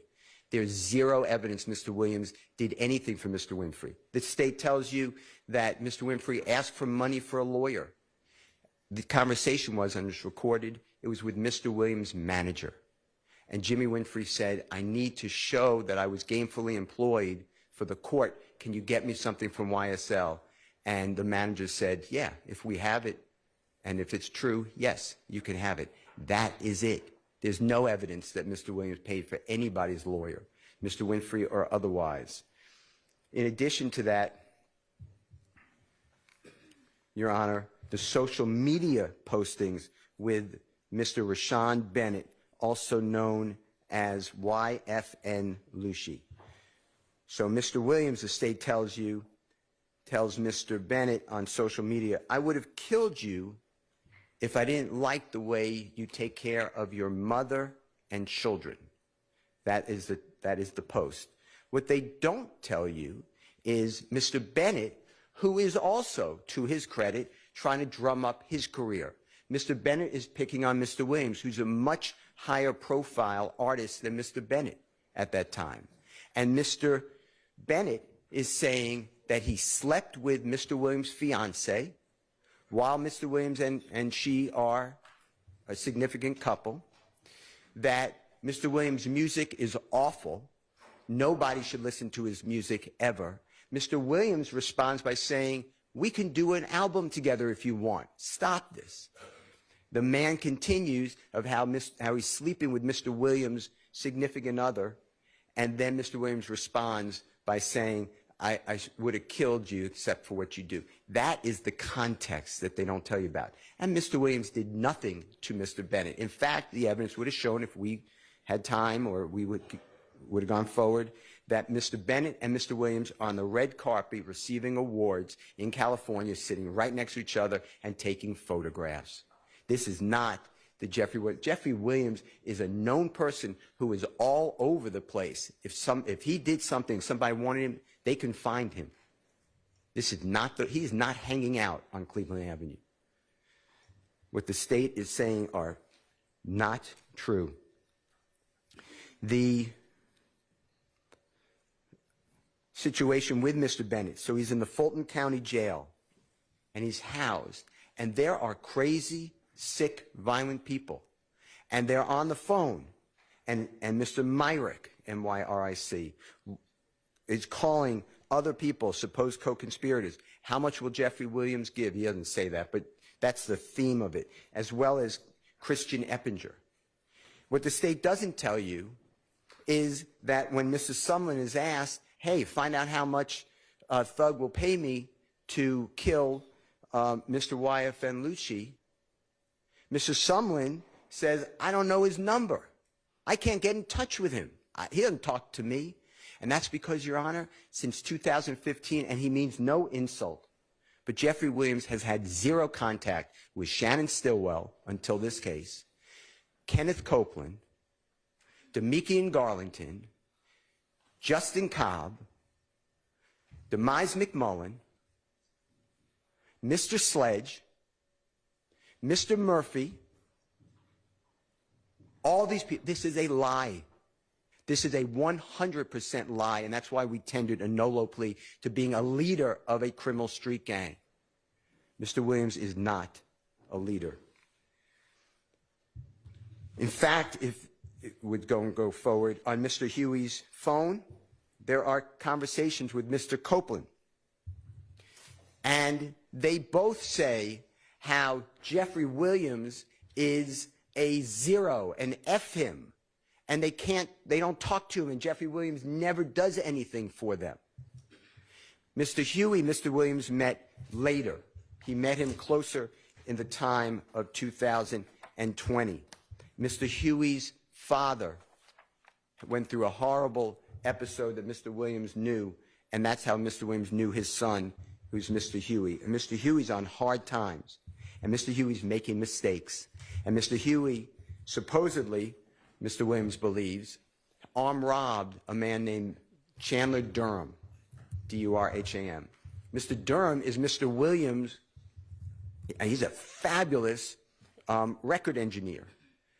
And Mr. Williams states, give him back, tell him to give back the property or he's going to die. The state puts that as an overt act. No one dies, and the property doesn't get returned. Mr. Huey ignores Mr. Williams. The state told you today that Jeffrey Williams sent Mr. Huey a posting that Mr. YFN Lucci is going to be performing on January 19, 2020. That's not true. Mr. Huey sent that to whoever phone that was. And all it says is slat and slatty. Well, I went out to the places that Mr. Bennett was supposed to perform. There's no shooting. There was no fight. There was nothing to report. There's nothing here. In addition, the state says same thing on September 12th, September 2nd, 2022 on Mr. Huey's phone. I'm not conceding that was Jeffrey Williams even having a conversation with him, but even if it was, it doesn't show anything. It says, Slatty, lay low. Lay low means don't do anything. Get out of the way. That is what it is. That is Mr. Williams' role.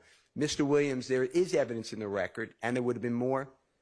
He takes people on tour with him. He takes people to the mall with him. But when they do crime or do things to people, for instance, there was a prostitute, and several people gave that prostitute money, $500.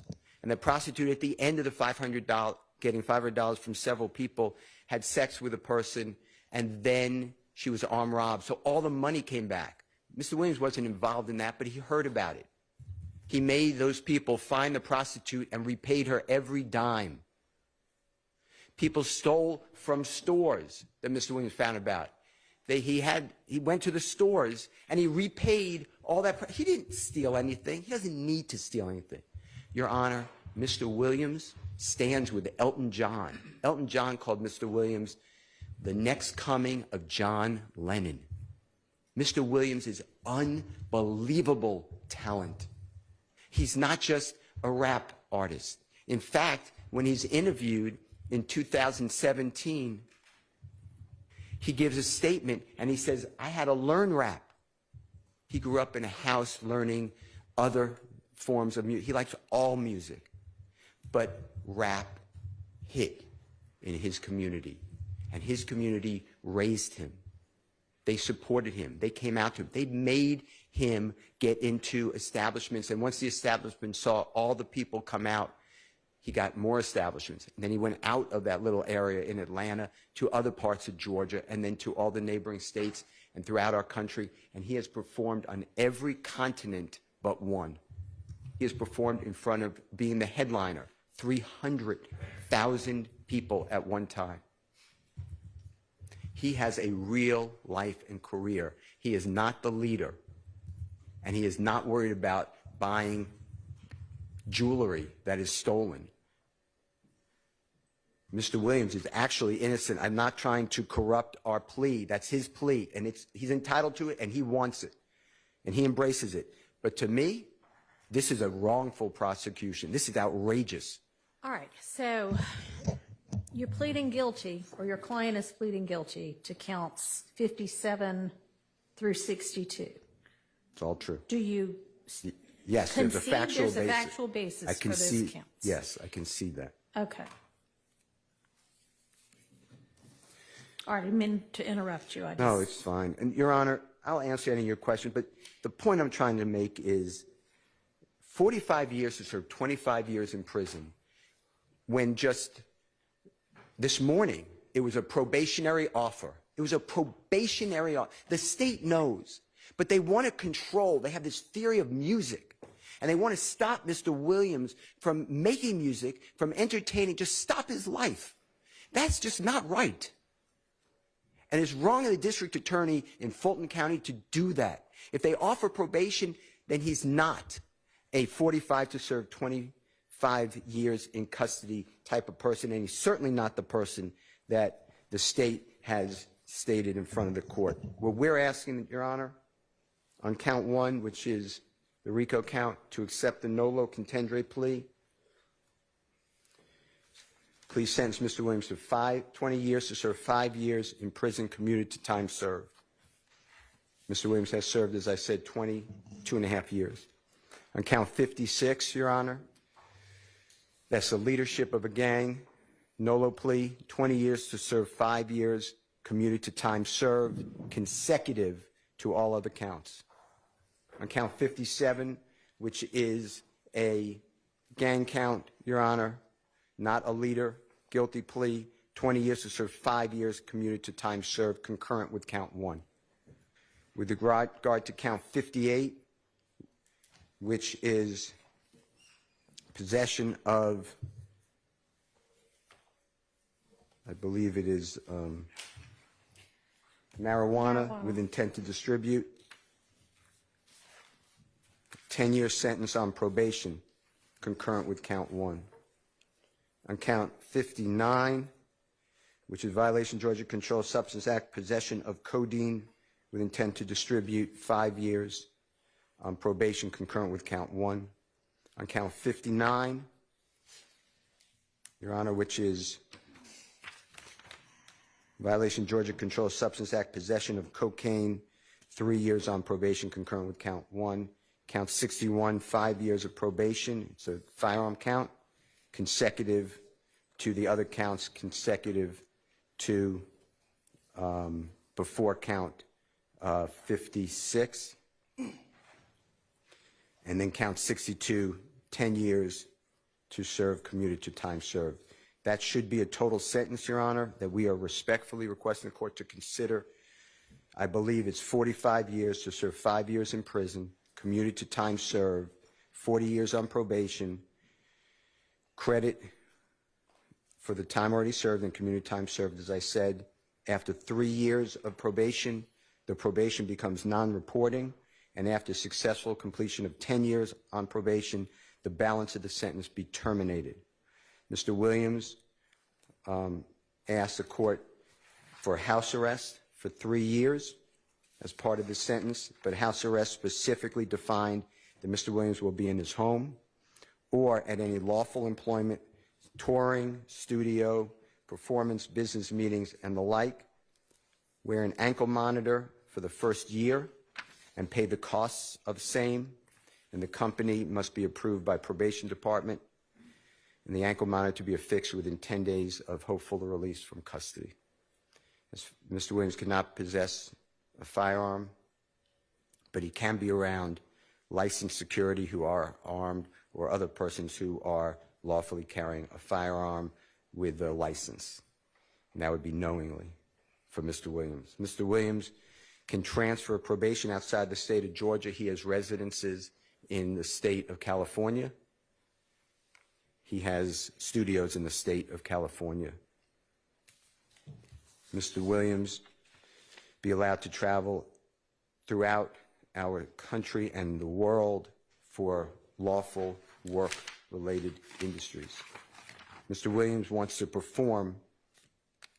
He's going to do this anyway, Your Honor, but we made it part of the sentence. At least one concert each year at a venue, if they'll have him holding 10,000 people, if that is workable for the venue and Mr. Williams' management, and he is going to donate all of the profits that he makes to a 501c3 charity. Mr. Williams wants to pledge $100,000 for the next 3 years to the Fulton County Sheriff's Office if they will hold an illegal firearm buyback to buy back firearms that are not supposed to be on our streets. Mr. Williams does not wish to go near the Cleveland Avenue area, not to insult that area at all, but it is just not a good idea under this circumstance. And he can drive on the highway, but otherwise not come within 1 mile of the area that we call Cleveland Avenue, and we can give the exact dimensions of that area. Mr. Williams must perform 100 hours of community service per year for the next 3 years as designated by probation department. Mr. Williams can associate, and this was agreed to previously, with people who are convicted felon or alleged gang members solely for lawful purpose of making music. All right, I see Ms. Love shaking her head, and I think it's fair to establish that until the entirety of the negotiations were agreed to, it was all up in the air. Sure. That may have been something y'all had already hammered out, but it wasn't. It's not anything they're bound to. Absolutely. Fair. Okay. I agree with that. Mr. Williams can have no contact with any of the supposed victims, and there was an Exhibit A attached to the state's proposed plea agreement, negotiated plea agreement that was sent to you, so we adopt that Exhibit A, but we can give it to the court if you need those names. And Mr. Williams have no contact with any of the co-defendants in this indictment with the exception of Mr. Quantavious Greer, that is his biological brother, as well as Mr. Sergio Kitchens. He's a phenomenal artist. He performer known as Gunna, G-U-N-N-A. Mr. Williams and Mr. Kitchens are contractually obligated, and they frequently perform music together. Your Honor, any other conditions that this honorable court deems appropriate? I want to thank the court for all your time. Always, I want to thank Ms. Percival for everything she has done. I want to thank Mr. Williams for allowing me to stand with him. And I really never thought we would be here, but this is his decision. I want to thank the Honorable Keith Adams, who may want to speak, Your Honor, but I can never imagine a better lawyer than Keith Adams. Mr. Adams, do you want to add anything to the record? Your Honor, I don't know that there's really much to add. Mr. Steele has represented to the court, I think fully and thoroughly, the breadth of our knowledge of the case. Mr. Williams' background, I think the court has not just heard it from Mr. Steele, but has had the opportunity to sit here and hear some of the evidence and kind of get a feel. You've had a chance also to observe Mr. Williams and then get a feel for him, his background, and so forth. You know, the only thing I can say about Mr. Williams that hasn't been said is that he comes from an area. You might have heard throughout the course of the trial that there was an album, a concert tour. We came from nothing. And that is true. Mr. Williams came from, you know, I hate to use the word abject poverty, but that really is the case. Came from an area where there was a significant amount of crime, where, as you've heard, he's had tragedy in his life and has observed tragedy in his life, and he has gone through a good bit. He has been involved in a lot, but he has raised himself up. He has done the best he could and has done phenomenally well, and is, I think, an inspiration to a lot of people from that community who look to him and see the success that he has gained and have been fully supportive of him. But he finds himself here. He is in front of you. He is tendering this plea because he accepts responsibility. You have heard everything Mr. Steele has had to say. I can only ask that you follow what we have put before you. You also have, I believe, the paperwork that was given to you by the state, which kind of gives you some idea of what they were looking for as well in terms of conditions on Mr. Williams if we were to have reached some sort of agreement. And we ask that if you feel that there is anything within the state's proposal that might be appropriate in terms of the sentence for Mr. Williams, that the court please feel free to do that. There is nothing that he puts himself before the court. And I think 2.5 years sitting, going through this process, challenging the process, but now standing before you and asking that you consider everything and sentence him appropriately in the way that we've requested. I'd simply ask you, I'd join Mr. Steele and Mr. Williams in asking you to do the same. And I thank you as well, as Mr. Steele did, for your patience with us and for bringing some order to the proceedings that candidly was needed. So that's all I have to say. I thank you again, and I ask you to consider everything that's been put before you. All right, Mr. Williams, is there anything that you want to say? Yes, ma'am. I take full responsibility for, my crimes or my charges. I want to say sorry to my family, my mom. My mom got 11 kids. I can't say all their names, my managers, my kids that's not here. Really everybody that got something to do with this situation, I want to say sorry for just having so much time invested into this, and I am a smart guy, I am a good guy, and I really got a good heart, I find myself in a lot of stuff because I was just nice or cool, and I understand that you can't be that way when you reach a certain height because it could end bad, and it don't really have to have nothing to do with you, but it could end bad and it could, fall on you. And I know the choice is yours, it's up to you, and I hope that you allow me to go home today and just trust in me to just do the right thing and never see you again unless it's at a bar in the future or something. Just out of this type of situation, I promise you I won't ever be in this type of situation again. I'm going away. I've learned from my mistakes. I come from nothing and I've made something and I didn't take full advantage of it. I'm sorry. Through these last 2.5 years of my life, you are really, truly, honestly, the best thing that has happened to me, because you made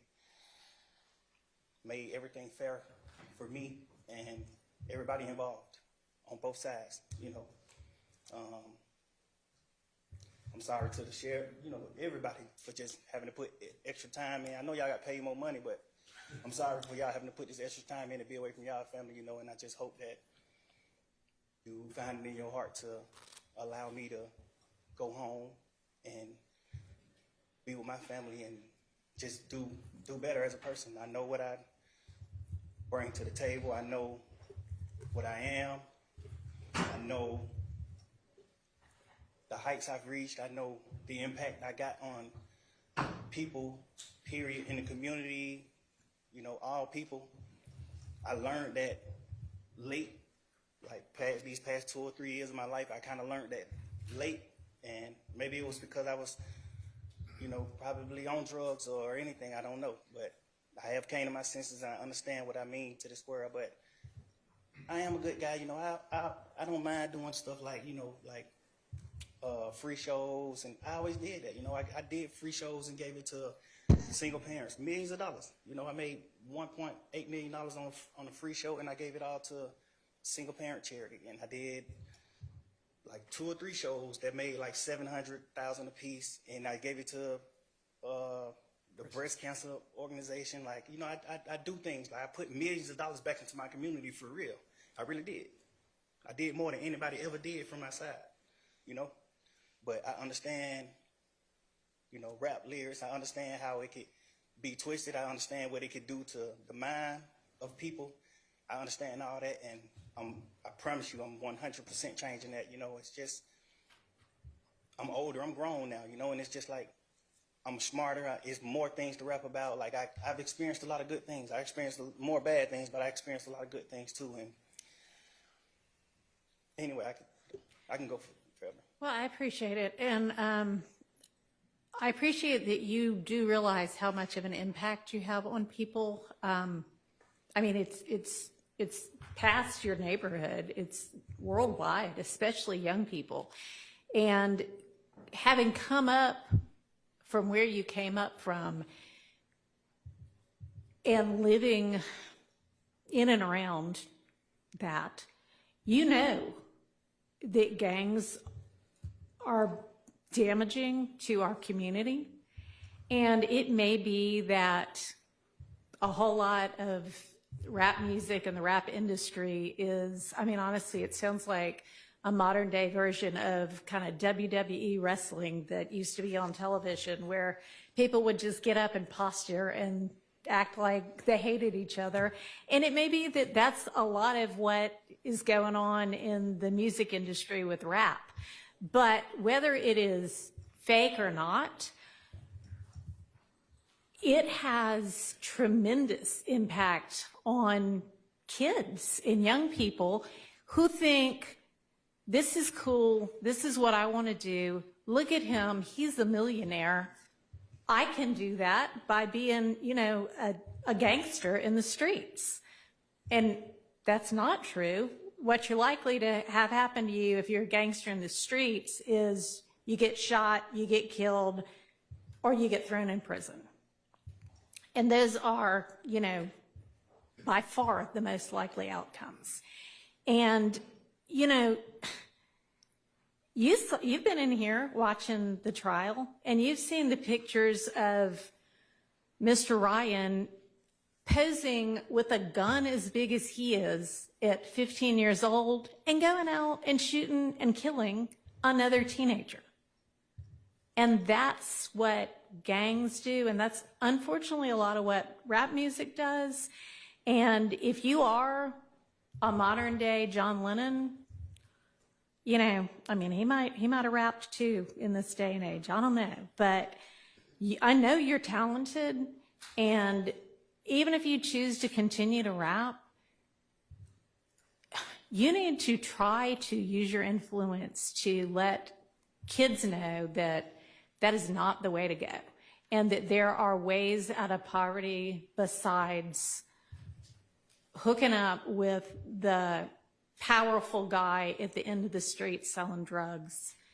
And, you know, I know that happens for protection sometimes, but a much better way would be getting an education and setting, you know, hanging around with people who set a good example. And you be one of those people that sets a good example. I mean, all right, so that's my high horse on that. I could also go on. But I want you to try to be more of the solution and less of the problem. All right? All right. So it is not lost on the court that the state, had they been able to come to agreement on certain special conditions, was willing to entirely dismiss the RICO count, was willing to entirely dismiss one of the gang counts, and was willing to entirely dismiss this, you know, machine gun count. Was willing to give a sentence that permitted Mr. Williams to walk out of the door today, and therefore does not seem to be particularly worried that Mr. Williams, if on the streets, would be a danger to society. I'm taking that into consideration in crafting my sentence. And in permitting a nolo plea to the RICO count in one of the two gang counts, I would not be permitting the nolo to the one if you were not pleading guilty to at least one of them. But you are, and y'all admit a factual basis for the counts that you are pleading guilty to. I find there to be a factual basis for those counts, and for the remaining counts with which you are charged, I am going to impose a sentence, and I've taken a little bit of the suggested special conditions from the defense and a little bit of the special conditions suggested by the prosecution.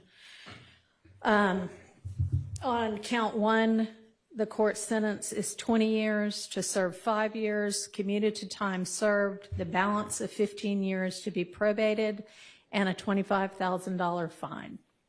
On count two, the sentence is 5 years to serve, commuted to time served. That's the minimum sentence that's permitted on that count. It is required to be run consecutively. I'm going to run it consecutive to count one, but I am going to backload.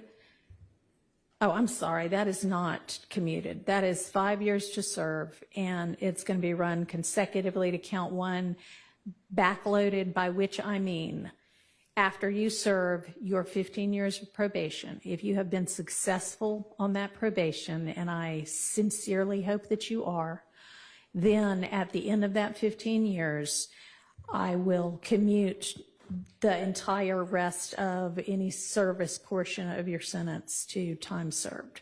So I'll get to the end of it and give you the total sentence, but I'm also going to impose a $15,000 fine with regard to that count. Count 57, 20 years to serve 5, commuted to time served, the balance of 15 years probated, concurrent with count 1. Count 58, 10 years to serve 5, commuted to time served, balance probated, concurrent with count 1. 59, 5 years to serve, commuted to time served, concurrent with count 1. 60, 5 years to serve, commuted to time served, concurrent with count 1. Count 61, 5 years to serve. That is required to be also a consecutive sentence, so that's going to be run consecutively to count 56 and backloaded. Count 62, 10 years to serve, also required to be served consecutively. That's going to be consecutive to count 61, also backloaded. So essentially, the total sentence is 40 years to serve the first 5 years in prison, but commuted to the time that you have already served, followed by 15 years on probation, followed then by the backloaded 20 years, which can be served in custody and will be served in custody if you are not successful on your probation. If you are successful in completing your 15 years probation, that will be commuted to time served.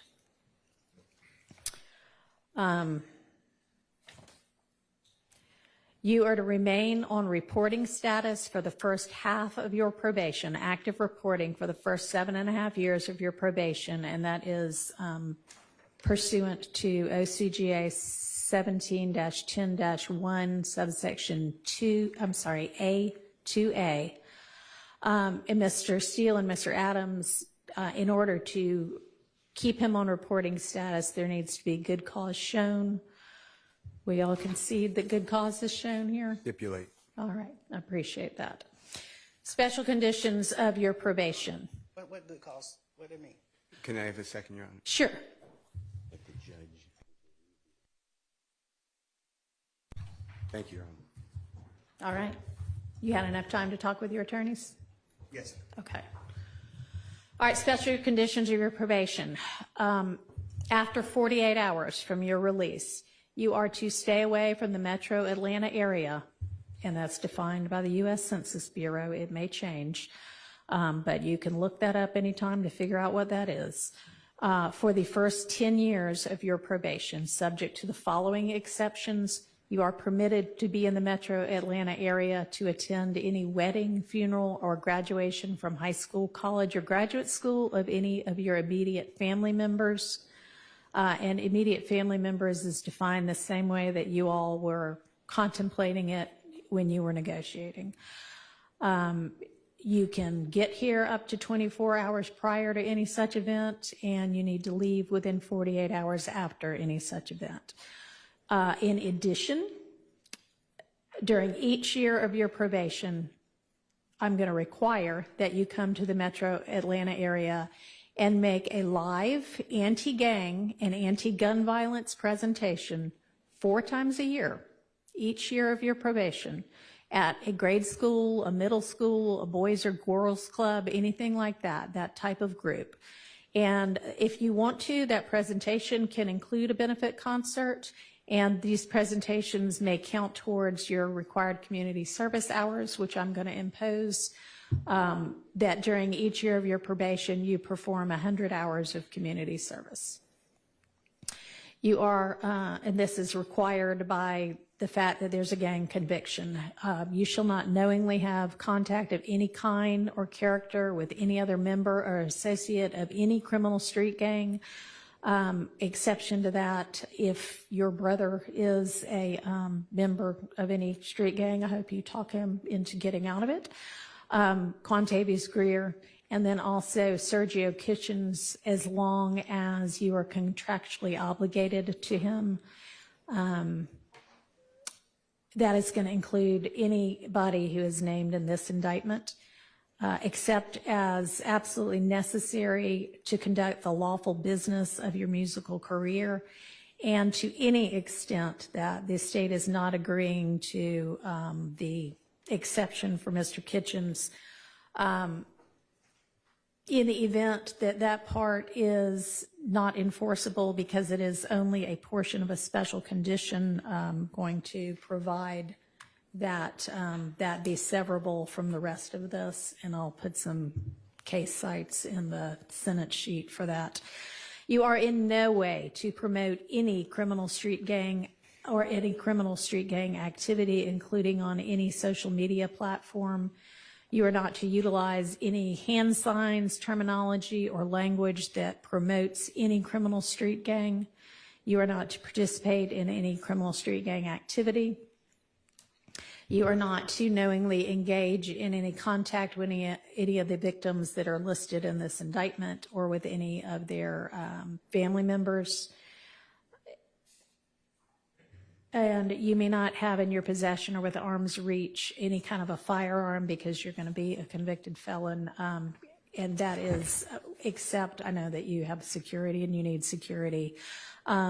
You can be within arm's reach of a firearm that is in the possession of either licensed law enforcement or licensed security personnel that are in your security detail or anybody that you're performing with. You are to submit to random drug screens and not use any drugs unless they are prescribed for you by a licensed physician. You are to execute a Fourth Amendment waiver that will permit the search of your person, residence, vehicles, and electronics for any firearms, any criminal street gang paraphernalia, or any illicit drugs. And as I mentioned with regard to one of the first of your co-defendants from this trial, at least since I've been involved, to plead guilty, our Uniform Superior Court rules instruct and provide that it is absolutely proper for a judge to grant leniency in sentencing when, quote, the interests of the public and the effective administration of criminal justice are served, unquote. And I think that this plea is in the interest of the public and in the interest of effective administration of justice. Have been trying to ensure that to the extent I can, this trial also abides by that. It's been challenging at certain times. I find your plea to be freely, knowingly, intelligently, and voluntarily entered with an understanding of the consequences, and I accept it as such. I also need to inform you that your attorneys were going to represent you through either the last day of this term of court or 30 days from now, whichever is later, and any of the filings that were mentioned that need to be filed within that time, they would file on your behalf unless they are permitted to withdraw from representing you before that time. I am not going to impose the conditions suggested by your counsel about the benefit concerts and the donations to the sheriff's office, but I certainly strongly encourage you to do those things and to do and continue to do things that benefit your community and especially help young people to stay out of criminal trouble. And unless there is anything from counsel other than that. I have one matter, Your Honor. Okay, and does the state as well?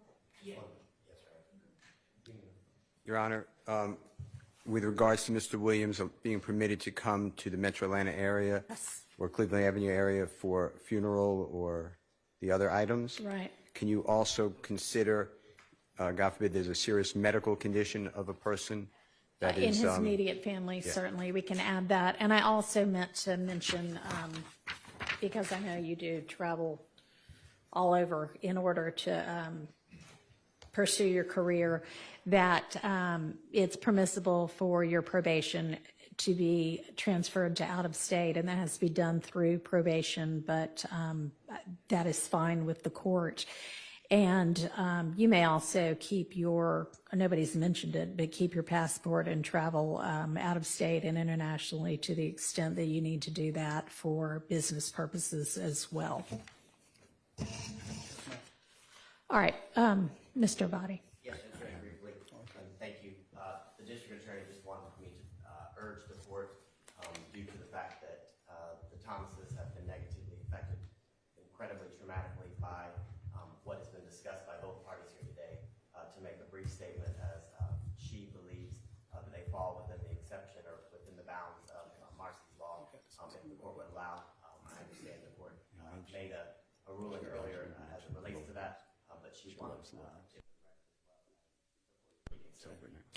All right. Thank you, and I appreciate, well, I cannot even begin to understand what they must, anybody must be going through when they lose a family member to violence or criminal violence. Mr. Williams himself has expressed his own sorrow to the family.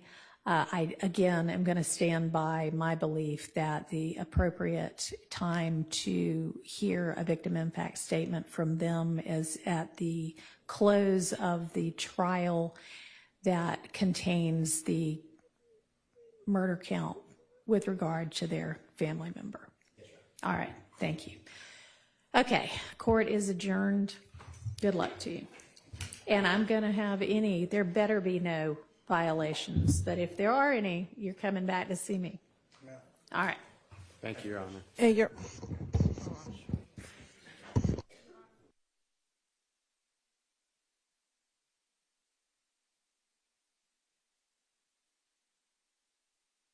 But since the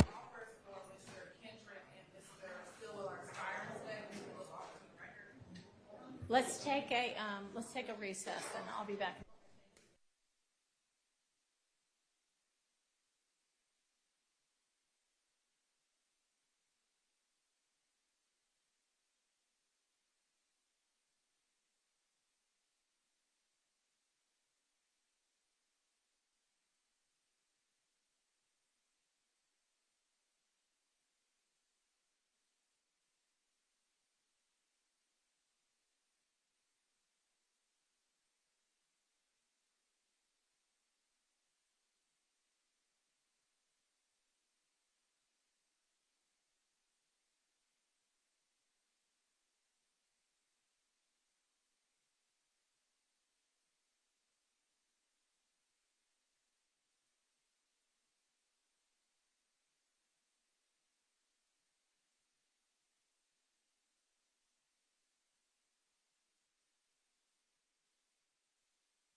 imprisonment. He's charged with count 57, which was participation in criminal street gang activity, which carries a sentence of 5 to 20 years. He was also charged with count 58, which is violation of the Georgia Controlled Substance Act. That is for the possession Right, marijuana. of marijuana, which Yes. carries a sentence of 1 to 10 years. As to count 59, I believe that's the possession of codeine with the intent to distribute, which is 1 to 5, which is 5 to 30 years, and count 59, which is the possession of cocaine, which And is 60 is possession of cocaine. so 59 was the codeine, 60 Right. is the possession of cocaine, which was 1 to 5 years.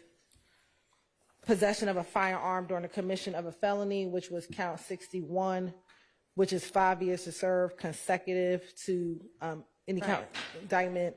Possession of a machine gun, which was count 62, which was 10 years to serve consecutive. And then he was charged with count 63, which is possession of a firearm by a convicted felon pursuant to 1611-133. I know my math isn't the best, but that's life plus some years. The state's recommendation, Your Honor, was for Mr. Kendrick to plead to count 1, conspiracy to violate the Racketeer Influence and Corrupt Organizations Act, which was 20 to serve 15. Count 2, the murder reduced to voluntary manslaughter, 20 years to serve 15. 20 years to serve 15, and then to the gang count 57, also 20 years to serve 15, all to run concurrent, and the state was willing to null pros all the other counts in the indictment. All right. And Mr. Kendrick and the attorneys associated with you, I want to make sure that y'all know that unlike what happened with Mr. Williams,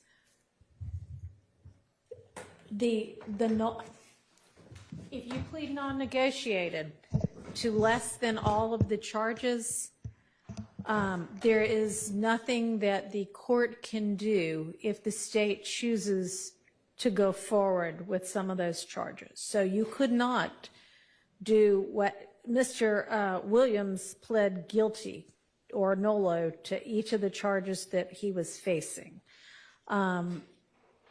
You cannot say, well, I'd like to plead guilty to count 1 and I'd like to plead to the reduced charge on count 2, and then I'd like to just skip the rest of them, because the state can say, well, we're not skipping the rest of them, we're still going to try you for the rest of them. And the state can also say, we're not okay with letting you plead to voluntary manslaughter unless you abide by the terms of the agreement. We're going to go forward with the murder trial. So I know that Mr. Weinstein, you and Mr. Apt and everybody else who's been helping know that, but because things seem to have worked out sort of beneficially for some of these other people who have already pled, y'all might think, oh, well, gosh, can't we do something better than that?